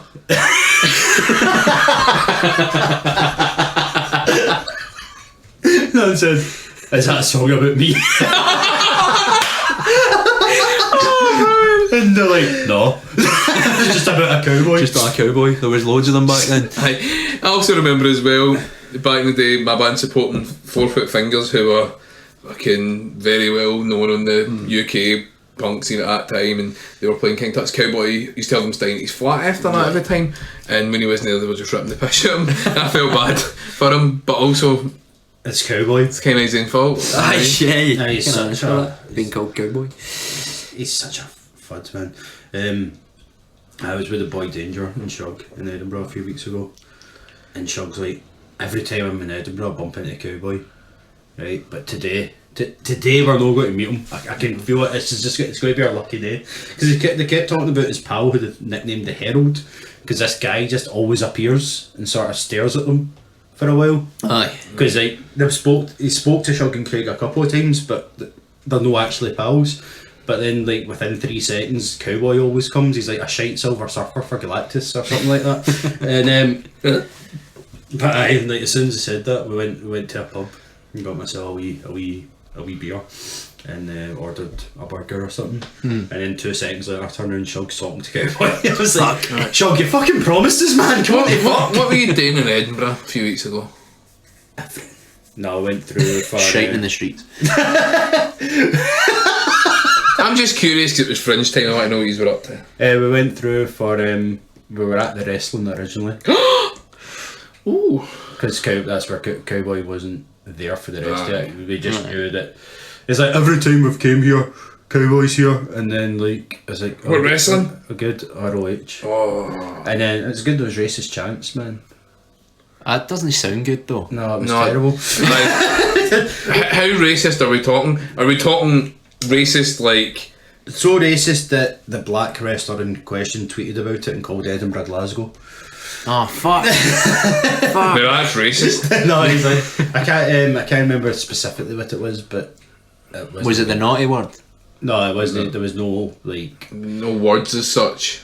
It was a racist chant, but there was no N word, if that's what you're implying. Right, aye. Okay. But it was still. It wasn't as bad as that. But it was still pretty bad. I think I can kind of see where you're coming from, because wrestling chants can get racist. I remember down in Doncaster, which is always a bad start to a story.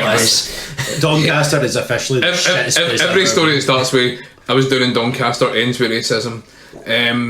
But I was seeing some wrestling. It was a Japanese wrestler, right, for Japan, as you would be, right? It was called Suwa, Japanese, get introduced for Japan, and all the racists running about me all started chanting chicken fried rice, which I mean, that's isn't it Japanese? It's not even accurate racism. Remember the other guy? And that upset me. I can't remember the other guy, the guy's name, but we were in Doncaster once, and there was an Indian guy. Yeah, aye. So it was like the dude who was like, "Oh, I'm so rich," and he was doing a rich Indian like gimmick, right? The 50 Bentleys in the West Indies for the rock thing. It was literally that. He said he had 30 solid gold Bentleys or whatever. It was something pure stupid, right? But he was like,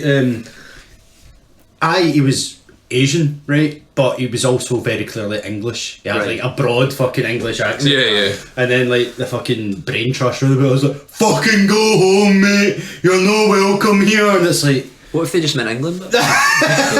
Where he's from, man. He was in England. Go it was in back. Doncaster. Oh fuck! So it was. Go back. You're from Liverpool, mate. Fuck off. You're not like You live down the street for me. I fucking hate Doncaster. Is the grimmest place I've ever been to, man. It's just so shit. I've never been, but it doesn't seem like a place I would want to go. No. Like every other place in Yorkshire is much better than it. Don't even like try to avoid driving through it if you can. Did they throw his cheese we was down in Doncaster, aye? I didn't cheese in I don't know if Yorkshire. Doncaster's got its own cheese, to be honest. But if they did, it would be white. I think it was called the Doncaster Dome, wasn't it? The arena? Doncaster Dome, which makes it sound way grander than the gym and swimming pool that it was. It was essentially the Doncaster version of the time capsule. It's like, it's like, because it's like you hear like a dome, you think, man, this is going to be a fucking shit hot arena, man. Like, no. So we saw Cowboy the other week. It was bad. It was harder to ignore him, like I did when I saw him at Lightyear last year, because Shug and Boy Danger weren't like ignoring him, so I didn't know who to talk to. Whereas he tried to talk to me and Jameson at Lightyear, and we just sort of looked at him and then kept on. Yeah. This is why I need to take Jameson everywhere with me. Fucking let me down, Jameson, you prick. Take me, you probably won't even remember me. I thought I might get away with it. It's like, cause I've no spoke to him for like 15 years, and then Shug said my fucking name. The bastard sold me out, man. He was like, "Oh, remember last time we were here? There was a fake McLaren for Newcastle." I was like, and then I saw him later, and it was just a guy like in a fucking rancid t-shirt or something who had brown hair. That was it, essentially. I mean, that's the two identifiable That's things. like Right? the two things that matched. Like, oh, cool. So Shug's on me. What a dick, man. Fuck. What are we talking about? Oh, music, Pencilhead. I think we went away off that. We did. We came back to wrestling, but we managed to avoid backyard wrestling this time. No, if you do want to join our backyard wrestling league, just give us a tweet. There's 3 people in it so far. Ross has got to send his child out to collect some weapons for I mean, us, so see, at the end of the day, I think he's are missing the fucking cross promotion here.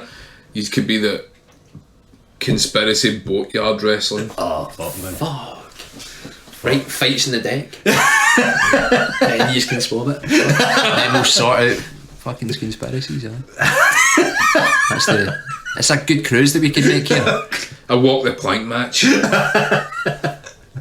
Nobody wins. It's got to be hard when somebody needs to, when we get to that point in the match where someone needs to get run over by a car, though. That's got to be a bit more difficult to pull off, man. Just get a jet ski. Hovercraft. Right, the Patreon goals going up again. Aye, we need a hovercraft. We need a hovercraft, a boat, and a jet ski. And docking fees. So £3 a month for Raymond. Yeah, go for that. I'll get train tickets and a boat. If everybody who follows you on Twitter just kicked in £2 million each, we'd have you'd be it halfway there. be sorted. Oh, congratulations on being the 9th follower. You've just joined in that, so That's true. Get the checkbook. Let me check. Are you guys also followers? Fuck! I don't know. Instantly jumped down to 7 followers. So literally a third of the followers will be sitting at this table. That's fuck. When he's doing the live show, when's the episode 100? So what's this, 9? This is high, so maybe 4 years. Who knows? Oh, more than that. 20. Because we're doing 11 episodes a year. Take that month off, you know. Glasgow Comedy Festival in March? Get it done. We need a follow. Live show. No, you don't. You get the following by doing the comedy festival because folk will see it and they'll go, "Oh, TurboDunters live. What's that? I'd better go and listen to that and see if it's any good." And then wait, it was pish.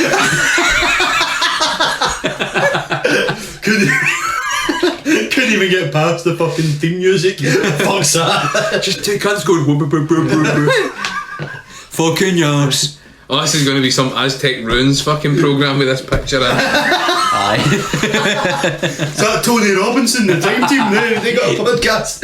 Saturation's on that picture, I suppose. We do it right. Well, episode 10 is a new picture coming. So next episode. I've also started calling a lot of people Dunters since I've been listening to your podcast. So thanks for that. We did think. Remember when you used to have business cards?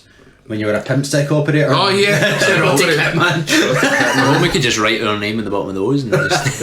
Have you still got them? No, sadly. I used to keep finding pure hundreds of them. I think it was like £3 to get 20 out of a machine. It wasn't like I bought them for a shop, you know. Patreon again. You just typed it in, it fucking printed them out. Need up the Patreon for £3. Aye. This is bare bones here. we can't redirect any boat funds, I suppose. No. That's the original goal. Maybe you need to have like a competition or something. They could win like a sticker or... I think we've already shown that we don't put much effort into this. Competitions out our grasp, I think. Turbo. I went to see MC Chris a couple of times, and like I went for Glasgow and down to Manchester, but he was like supporting MC Lars, who I couldn't really care a fuck about too much. So what I done was I went and saw MC Chris in Manchester, fucked off around the corner and went to see Andrew Jackson Jihad. So it was fucking brilliant. It's AJJ now. Well, it wasn't. They realise they've got a shit name. And there was only 2 of them. And then it was just the 2 boys, and then I went and seen them the other week and it was the 2 boys again, but that was a one-off. It was a one-off. Now they're a band. Aye. Fuck your band. Aye, what a fucking band. Why did we never realise we had a shit name? And just call ourselves BF? Why do we know 2-piece? We could be if Roscoe might have been the talent. He was I mean, if the Fleet were to get back together, we would be drummerless. So, I mean, man, drum machines are a thing though. You just keep calling me a comedian, but he's a fucking comedian. He is fucking. That's his job. Doing the Fringe, doing everything, going to Australia for months. And that sounds fucking shit. I like my house. I like my bed. Aye, pretty I'm much. fans of both. No, your house and your bed. I'm a fan of my house and my bed. It's got an alright bed. I don't know if Do you it's... No, I don't actually get a sore back. Thought we were getting a new mattress. It's got a nice house. I'll swap you your house though then. You can have my bed, I'll take yours. Seems like a fair trade. Jill will be alright with that. Aye, Just like, she'll need to be, because it's happened. We've got recorded proof that this deal has been made. Yeah, I you know, mean, it's like, nice. that's the thing, like, once you get married and that, you know, you expect these wee things now and then. Obviously, you're going to wind each other up. Do these wee kind of things, you know, you can hear it. Keep it passionate. You don't live here anymore, huh? Sorry, I've got a bed though. So, have you got a double bed? Oh fuck me. Aye. Oh, your weight will need to fit in there as well. You're not getting my duvets though. Oh, right. I'm having it. I'm not saying your child's name to protect the innocent. You know, that's fine. Right, okay. Yeah, Can we make up a new name? Dave? Fuck. Mate, that's actually I don't know.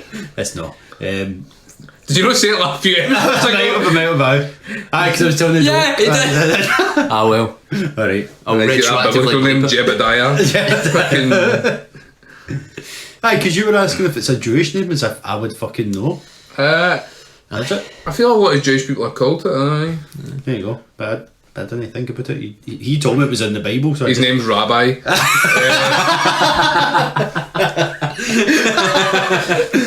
I knew a guy called Rabbi and I always thought it was because he was Jewish, but I think he was just called Robert. Do you remember Skipinder? Aye. Yeah, he was like the guy for Coed in Cambria. He was like shite with big hair. Aye. And somebody kept telling him to kill himself one day and he tried to jump in front of a car. I don't know what happened. What, he took them seriously? Like, Aye, like, 'cause everybody hated him. I know this isn't... that sounds really tragic. Aye, it's not really playing for laughs. That here, sounds but like bullying. I'll never forget this. Like, there was this one guy, I can't remember his name, but he decided he was going to get angel wings tattooed in his back. I'm sure it was the same guy, and he kept telling Skipinder, but he only got one. Right, and I remember I only got one, and I remember Jameson going, "Oh, do you fly in circles?" But I'm sure it was him that kept telling Skipinder to kill himself, and then one day he tried to jump in front of a car, and it's like, man, It's not that hard to jump in front of a car though. well, I mean, you could just do it. Aye, you could do it, but I think someone grabbed him because we didn't. Well, I don't know about the guy who said it, but nobody else had. That's a fucking awful story, don't put that up. See you bring But up he's the a guy for Coed in Cambria, no, so it's alright. Don't he's actually the same guy. I mean, it's a Good eye, sniper. it's funny when it happens in backyard wrestling. No funny when it happens to somebody you know. It's No when it's attempted. A guy at my school though, Joe, he's a fucking idiot. He walked in front of 3 cars, like accidentally, no purposefully, and he was successful 3 times. He got knocked down 3 times. And just tried to kind of laugh off, and it's like, you're a fucking idiot. Did he manage that? Just because he's that inattentive. Like, we got off at the train to go to school. There's one road between that and the school. One fucking road. 2 lanes of traffic. And somehow, 3 times I get hit by a car. Was this the same day? No. Well, this was across years. aye, after the first couple you start. Aye, the first one you're like, fuck's sake, are you okay? The second one you're like, how'd you do that again? The third one you're like, right, that's just what you do. I've not spoken to him in a good few years. I don't know if it's happened since, but I can only assume it has. Can we get one? No. No. And he was fine each time, aye. Well, I mean, fine. I mean, he continued to walk in front Do of you think maybe after the first 1 or 2 it doesn't help? Like your brain's probably a bit your eyesight's a bit blurry. I think it became his thing. Like he just wanted it. Is he on Jackass or something like that? No. He's just shite. Just shite. Shite at crossing roads. Aye. I mean, It's known as, wouldn't put it in his CV. Does he drive? Because that would put me off. I'd be fearing a motorcycle.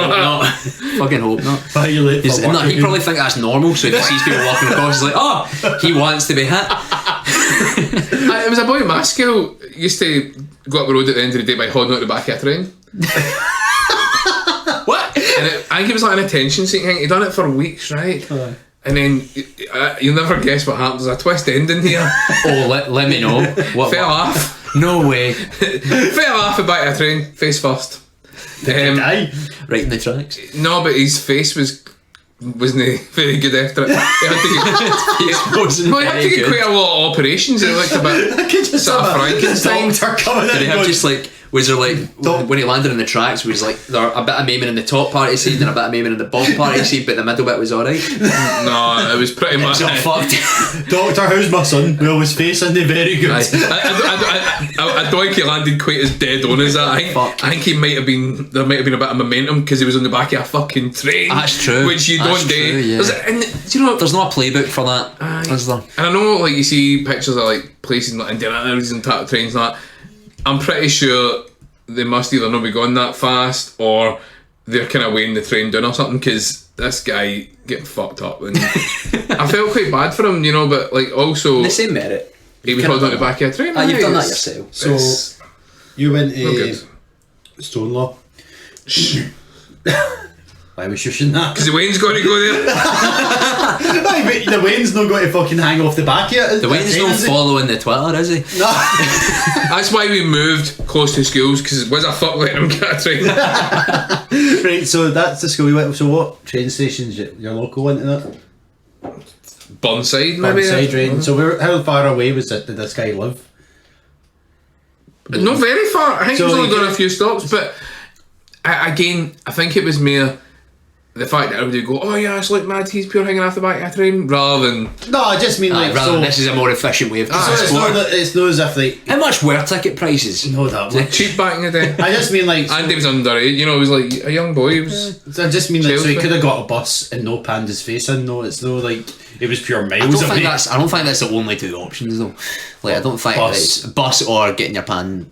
Getting No, that's what your I'm head panned in by a No, the train. train had an inside as well. No, that's what I mean. Like, Oh, one of those trains, right? Exactly. I just mean like, so there was definitely no excuse for him doing this. You know, it's not as if there was. No, I don't think there's ever any no excuse other for it. options for him. You know, it was either I need to hang off the back He's of no this train. Aye. He is now. Hey! Just get in his face. Just to explain that further. I remember one of our early episodes. Yeah. So for any of our listeners who aren't from Scotland, the cat house is this, as if we've got this huge international following. You never know.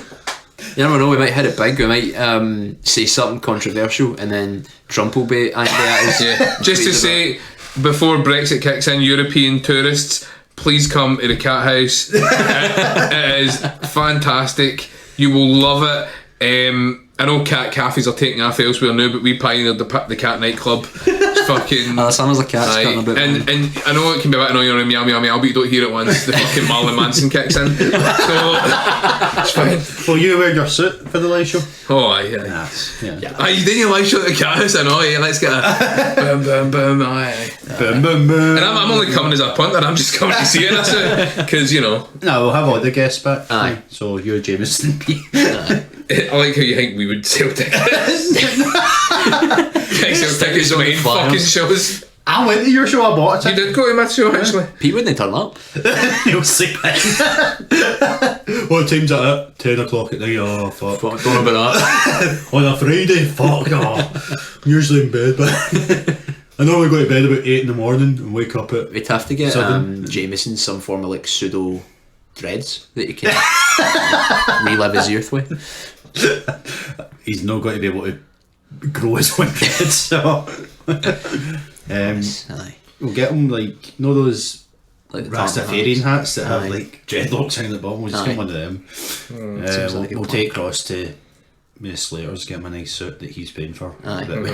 Because the pension money can't he? Get like the wee inserts for trivia albums and staple it on. Relive the glory days. And Pete's got plenty of time to grow his hair back, so... Aye. Because he shaved his seed like a fucking sellout. Aye, did I? I don't even think I've heard trivia. Which is odd because I'm pretty sure I've seen them live. I think I saw them at a festival maybe, and I've probably seen them play more songs live than I've ever heard. The only one I remember, we are the fire, do, do, do, do, do. This is the anthem. Yeah. Did we have one called anthem? You should have. No, but I think Kicking Buckets did, which was the old band. Oh, yeah. We had. I think that Piano Lesbians is probably our anthem anyway. Or Time for Wine. Because that went so Right. badly. Well, for context, Time for Wine was a song where we would sing time for wine, time for wine, time for wine. That's genius. And we would sing it twice in a gig. Right. And As in the song twice in a I would do it like at separate points and we'd drink wine. And I wore a white shirt on stage, and when I drank the red wine, aye, There was a wee bit of tumble. So I ended up kind of looking pretty messy in that, but Pretty at the same messy. time, it was really important to do that because it let us have the hilarious joke of before you play it the second time, you go, "Oh, I know you all know this one."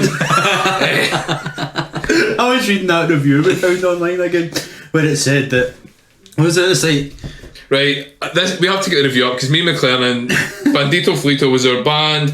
It was the greatest band. called Bandito Bandito at least. Flito. That's an accurate statement. There. Also great because nobody knew what the fuck a Bandito Flito was. I think we did plan on being Mexican Neds at one point. That was the original gimmick. Do you know, before But, that we briefly had the name Easy Cavaliers, never played any gigs or anything, but what I do love is we created the Gmail account, and every now and then I keep getting a lot of emails about the Bandito Fleet account getting hacked lately, like all people are trying to get into it for like all these countries, but before that I get one that somebody was trying to get into the Easy Cavaliers account, and I'm like, fuck, that is like a real fan. That's somebody trying to find some fucking deep cuts, you know. Aye, so I was quite impressed, you know, like, but nah, Bandito Flito as a kind of concept, we were a band. We were a performance piece. We had t-shirts, we had and not just like we wore t-shirts, we also sold t-shirts. But the thing that I made it really special was before our first gig, we also had a comic. We had our own comic book. Yes, I've seen this comic. It was brilliant. And I made that, and I was quite proud of it, right? Because in the comic book, it was really relevant to what was going on at the time. So we were like fighting a ninja in front of the Nice and Sleazy's. Which happened. And then we used our powers and we blew up the Steak and Cherry. Aye. And that's why I had to move venue. That's why it was. Also remember me and Ross were in a sauna in it, and you were cryogenically frozen for some reason. That's right. I used on the hot tub. I was in the deep freeze, man. Aye. That's so fucking bad. You put a lot of work into it though, and it was good, but I mean, you did a shit lot more than me and Pete's band. Like, me and him were in a band and it was shite. But we didn't have t-shirts, we just had a few shitty songs. well, we had the shitty songs, don't worry. I feel like if we'd had a motto, if we'd had a motto, by the way, I might have found a review online because it says their motto should. I think he means To be motto. Right. Their motto should be, it's not quantum physics, it's a party. And I think that was why we never really took it off, because most of the gigs we'd done were in the Science Centre. This is my favourite bit though. Is like, first up, we're Bandito Flito, who I'd never seen before, right? So here we are. We're on stage. This is our big chance to make an impression in this reviewer. It was all a bit shambolic. That's what you're after, though. Maybe even deliberately so. It wasn't deliberate. But the between song banter, like maybe we played Time for Wine that night, I'm not sure. And the rapid fire queers / Screeching Weasel style pop punk, that's when I wanted us to quit, because I thought, you know what, when we first started the band, right, we started out as ska, and then accidentally the original version of Body sounded like the Fraggle Rock theme tune. So we put the dampener in that. But I had all these like illusions of grandeur where I was like, no, what, we're going to be like the new Get Up Kids, man, we're going to be so fucking emo powerhouses, and it just... But it turned out you couldn't play bass. And we were all shit. And like... Right, McLaren, we're going to mix up the time signature on this song. No, we aren't. Nah, it's the same old shit. There's a beat. Play the bass. Bum bum bum bum bum bum bum bum bum bum. Oh, sorry, I accidentally added a low note there. No, it was the same note. Sorry. Now, on our recordings, because I played guitar, I would throw in a wee solo now and then for a bit of flourish. I wrote the solos, I recorded the solos, and never once did I play a solo right on stage. And they weren't even hard. They weren't like, there was no skill to it. They all went do do do do do do. So can you play it? So Get some of that stuff for the archives. They send me some old It's on stuff. Bandcamp, man. It is actually, I mean, and the other thing as well is it doesn't say Queer's Screeching Weasel, it says Queer's Screeching Weasel. But what actually happened there, wasn't it? for the Screeching Weasel fans who might want to go and search it, we don't actually sound anything like them. It's just that when we were on stage, McLaren kicked a lassie. What? That never happened, but Anyone know? Ben Weasel for Screeching Weasel did end up punching a woman who jumped on stage. Oh dear. And it turned out it was a woman actually that owned the venue. It wasn't even the person he was arguing with. It was just someone else who jumped. He was arguing with someone in the crowd, and the woman obviously came out and went, "Here, calm down," kind of thing. And they punched her. considering how few songs went by, but there's also a lot of live videos of this. I'm not really sure why. So this song's called "You Put the Fud and You're a Fud," and this one goes out to the Fuds. No, wait a minute. Muffer. Right. Are you gonna sing it? Are you gonna sing it? Go.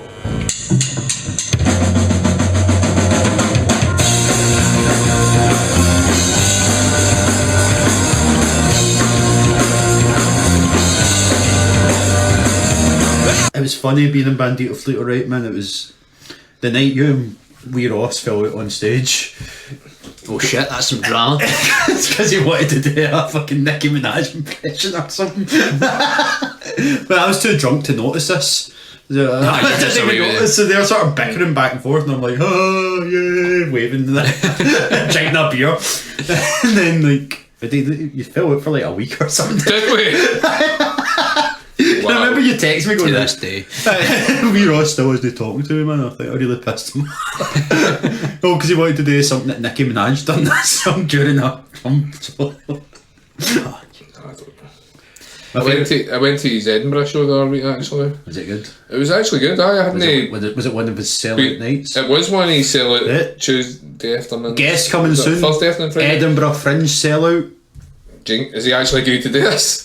Aye. He has now. He's a pretty busy boy. Yeah, aye. Well, we've not booked him in yet. But he said he will come on. He also mostly works nights, obviously. So. Nice. And he would be perfect for the Canada special.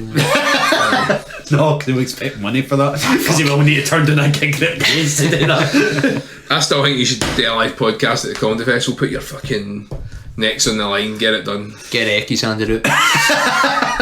Bring it back home. After we saw Wee Ross at the Comedy Festival this year, I don't want to. What happened there? Just people wouldn't shut the fuck up again. Nah. It was people we knew as well, which is fucking doubly worse. I'm sure that happened like the show we were at. There was somebody in the front of when they shut up. That also happened at my show. I had somebody I walked away shouting fucking boo. Admittedly, it was because I'd made a comment about Riot Girls and she went yay or something, and then she kept shouting at shit because she thought I was being anti-feminist and that. Which, you know, like people, I get accused a lot of misogyny. People are like, oh, you can't go about hating all women. But can we get some context here? You know, no, they hated me first. I had how incels happen. I had a married incel. They are. I had a bit about where I was playing a guitar and I was singing wee bits of songs that my old bands had played, but they were all made up bands, and one of them was a Riot Girl band, and I had a line about how they were a bunch of badass bitches that didn't need men for anything except lead guitar, which is hard.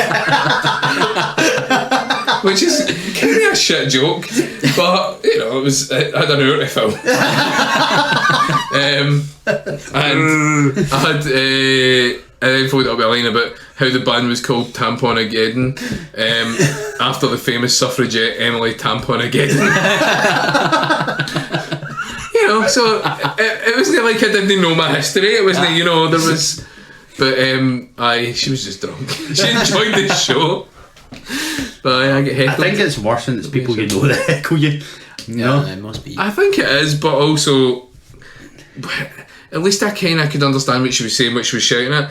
I think the worst heckles I've ever had are the ones we don't actually know what they're saying. Yeah, well, that was the case with this woman. She was sitting with people Ross knew in the line behind us, and as she was coming in to sit down, this show was at like 9 o'clock at night or something, a Friday, and as she was sitting down, she went, the bar upstairs have already told me I'm too drunk and I'm not getting served anymore, and I was like, oh good, this is going to go well.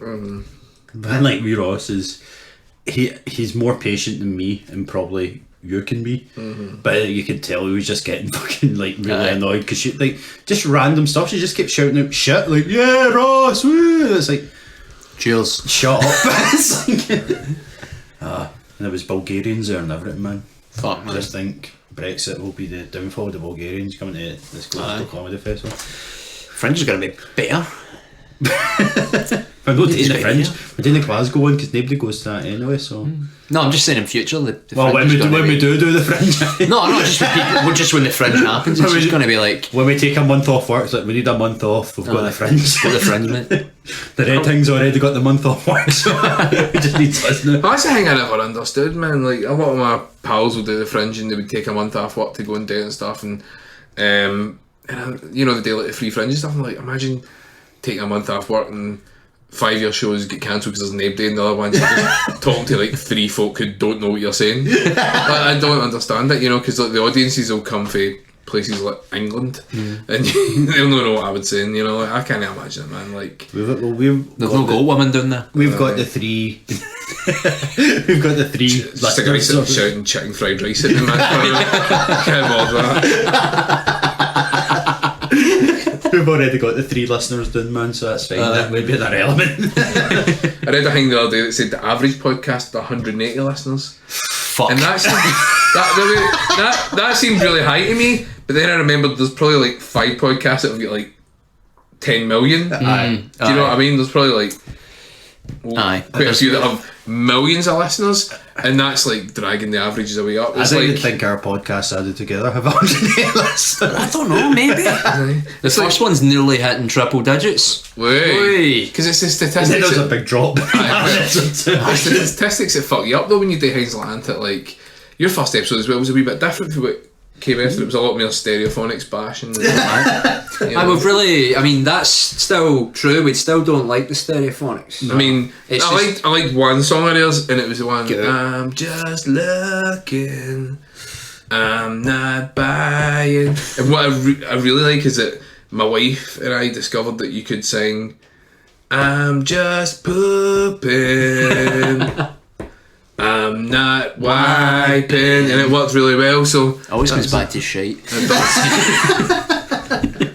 And that's the thing. Did they wipe? Like, was it shite and paper, or was it just shite? That's a good point. Shite in the grass, maybe grabbing wee tufts it. Of shite or grass? Beef. Depends how manky you're feeling that day. Fuck knows. Right, this has went off on a wee bit of a tangent. Man, it always does. Always does. Guys. No, it's fine. I'll take the blame of that. It just means we. Every other episode was my fault. This one was. No, it's good. I'm glad because we have mentioned Bandito Fleeto before. It's good to get a bit more Get context to someone else's memories on that. And remember that? I think Ross will have way less memories than I did. Like Roscoe, he'll just be like, no. I just sat behind the drums. Remember that time? Like, Fucking hated every minute. Remember the one time? The one time he was on time for the band practice, like because he was always late, man. And then one day we went in and he was sitting behind his drums. He was actually all set up. No one was on time. He was all set up waiting for us. It's like fuck, and he was just sitting on a white t-shirt with blood all over it in his chest. And it's like, what have you done? He's like, oh, I was early, so I went and got a tattoo.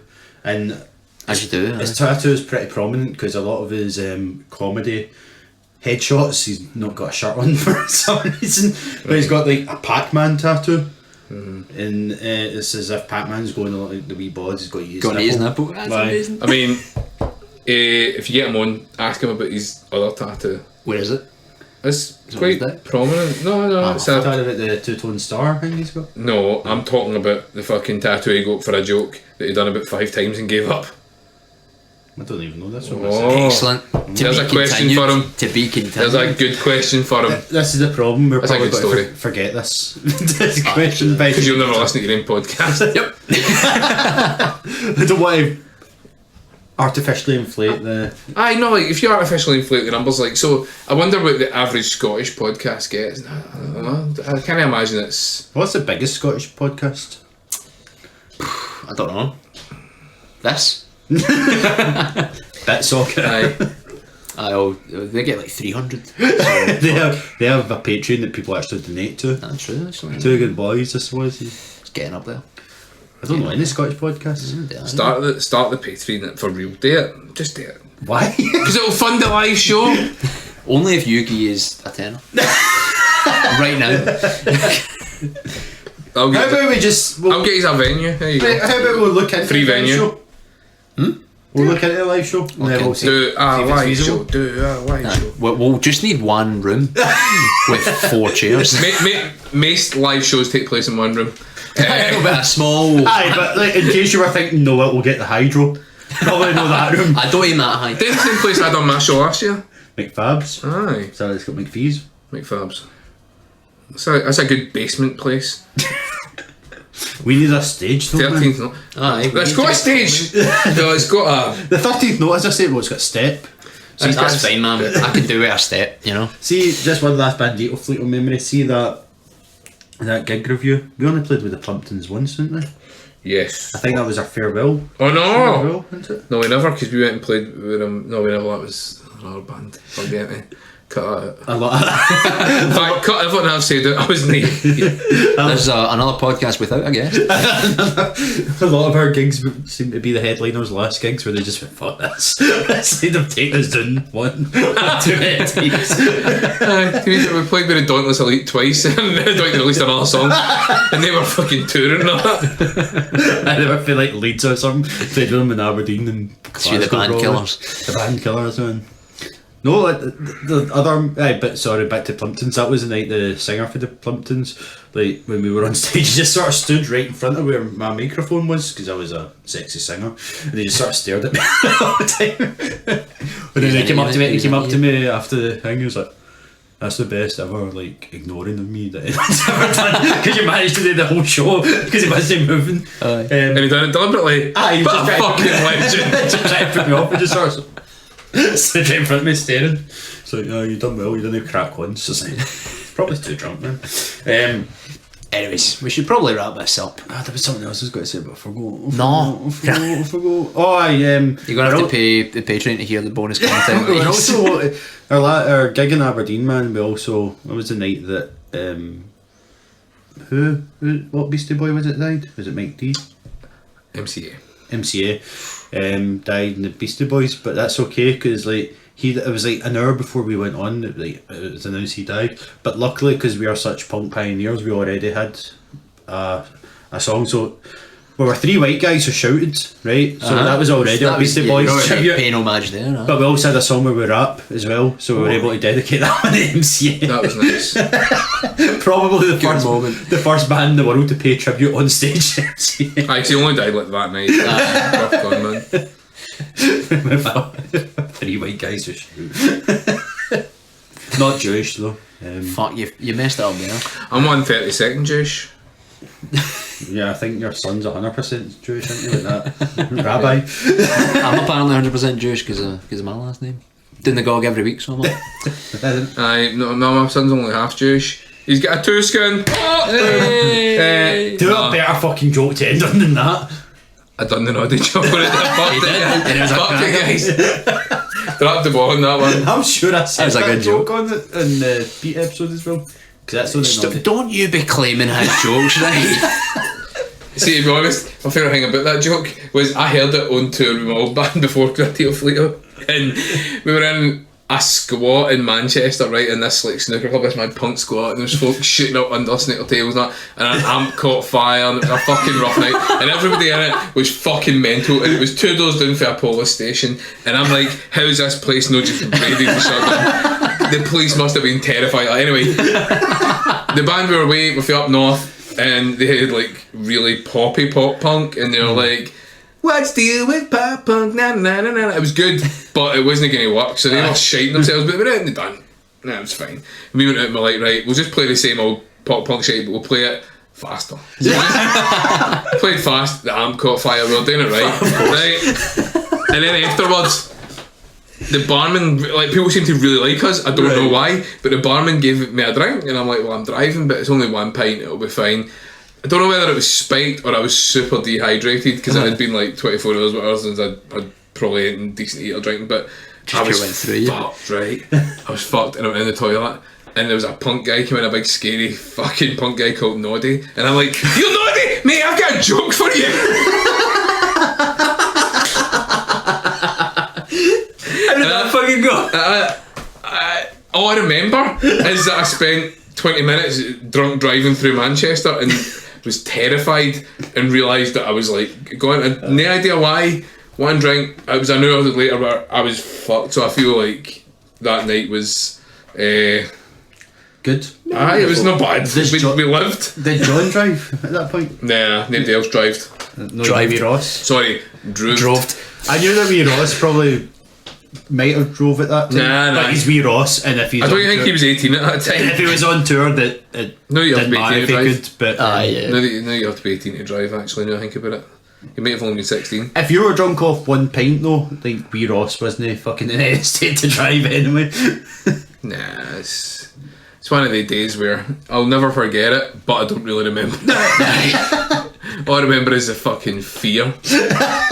And I'm like, man, do you know what though? See, to this day, I've got enough faith in that noddy joke that I would do it all over again.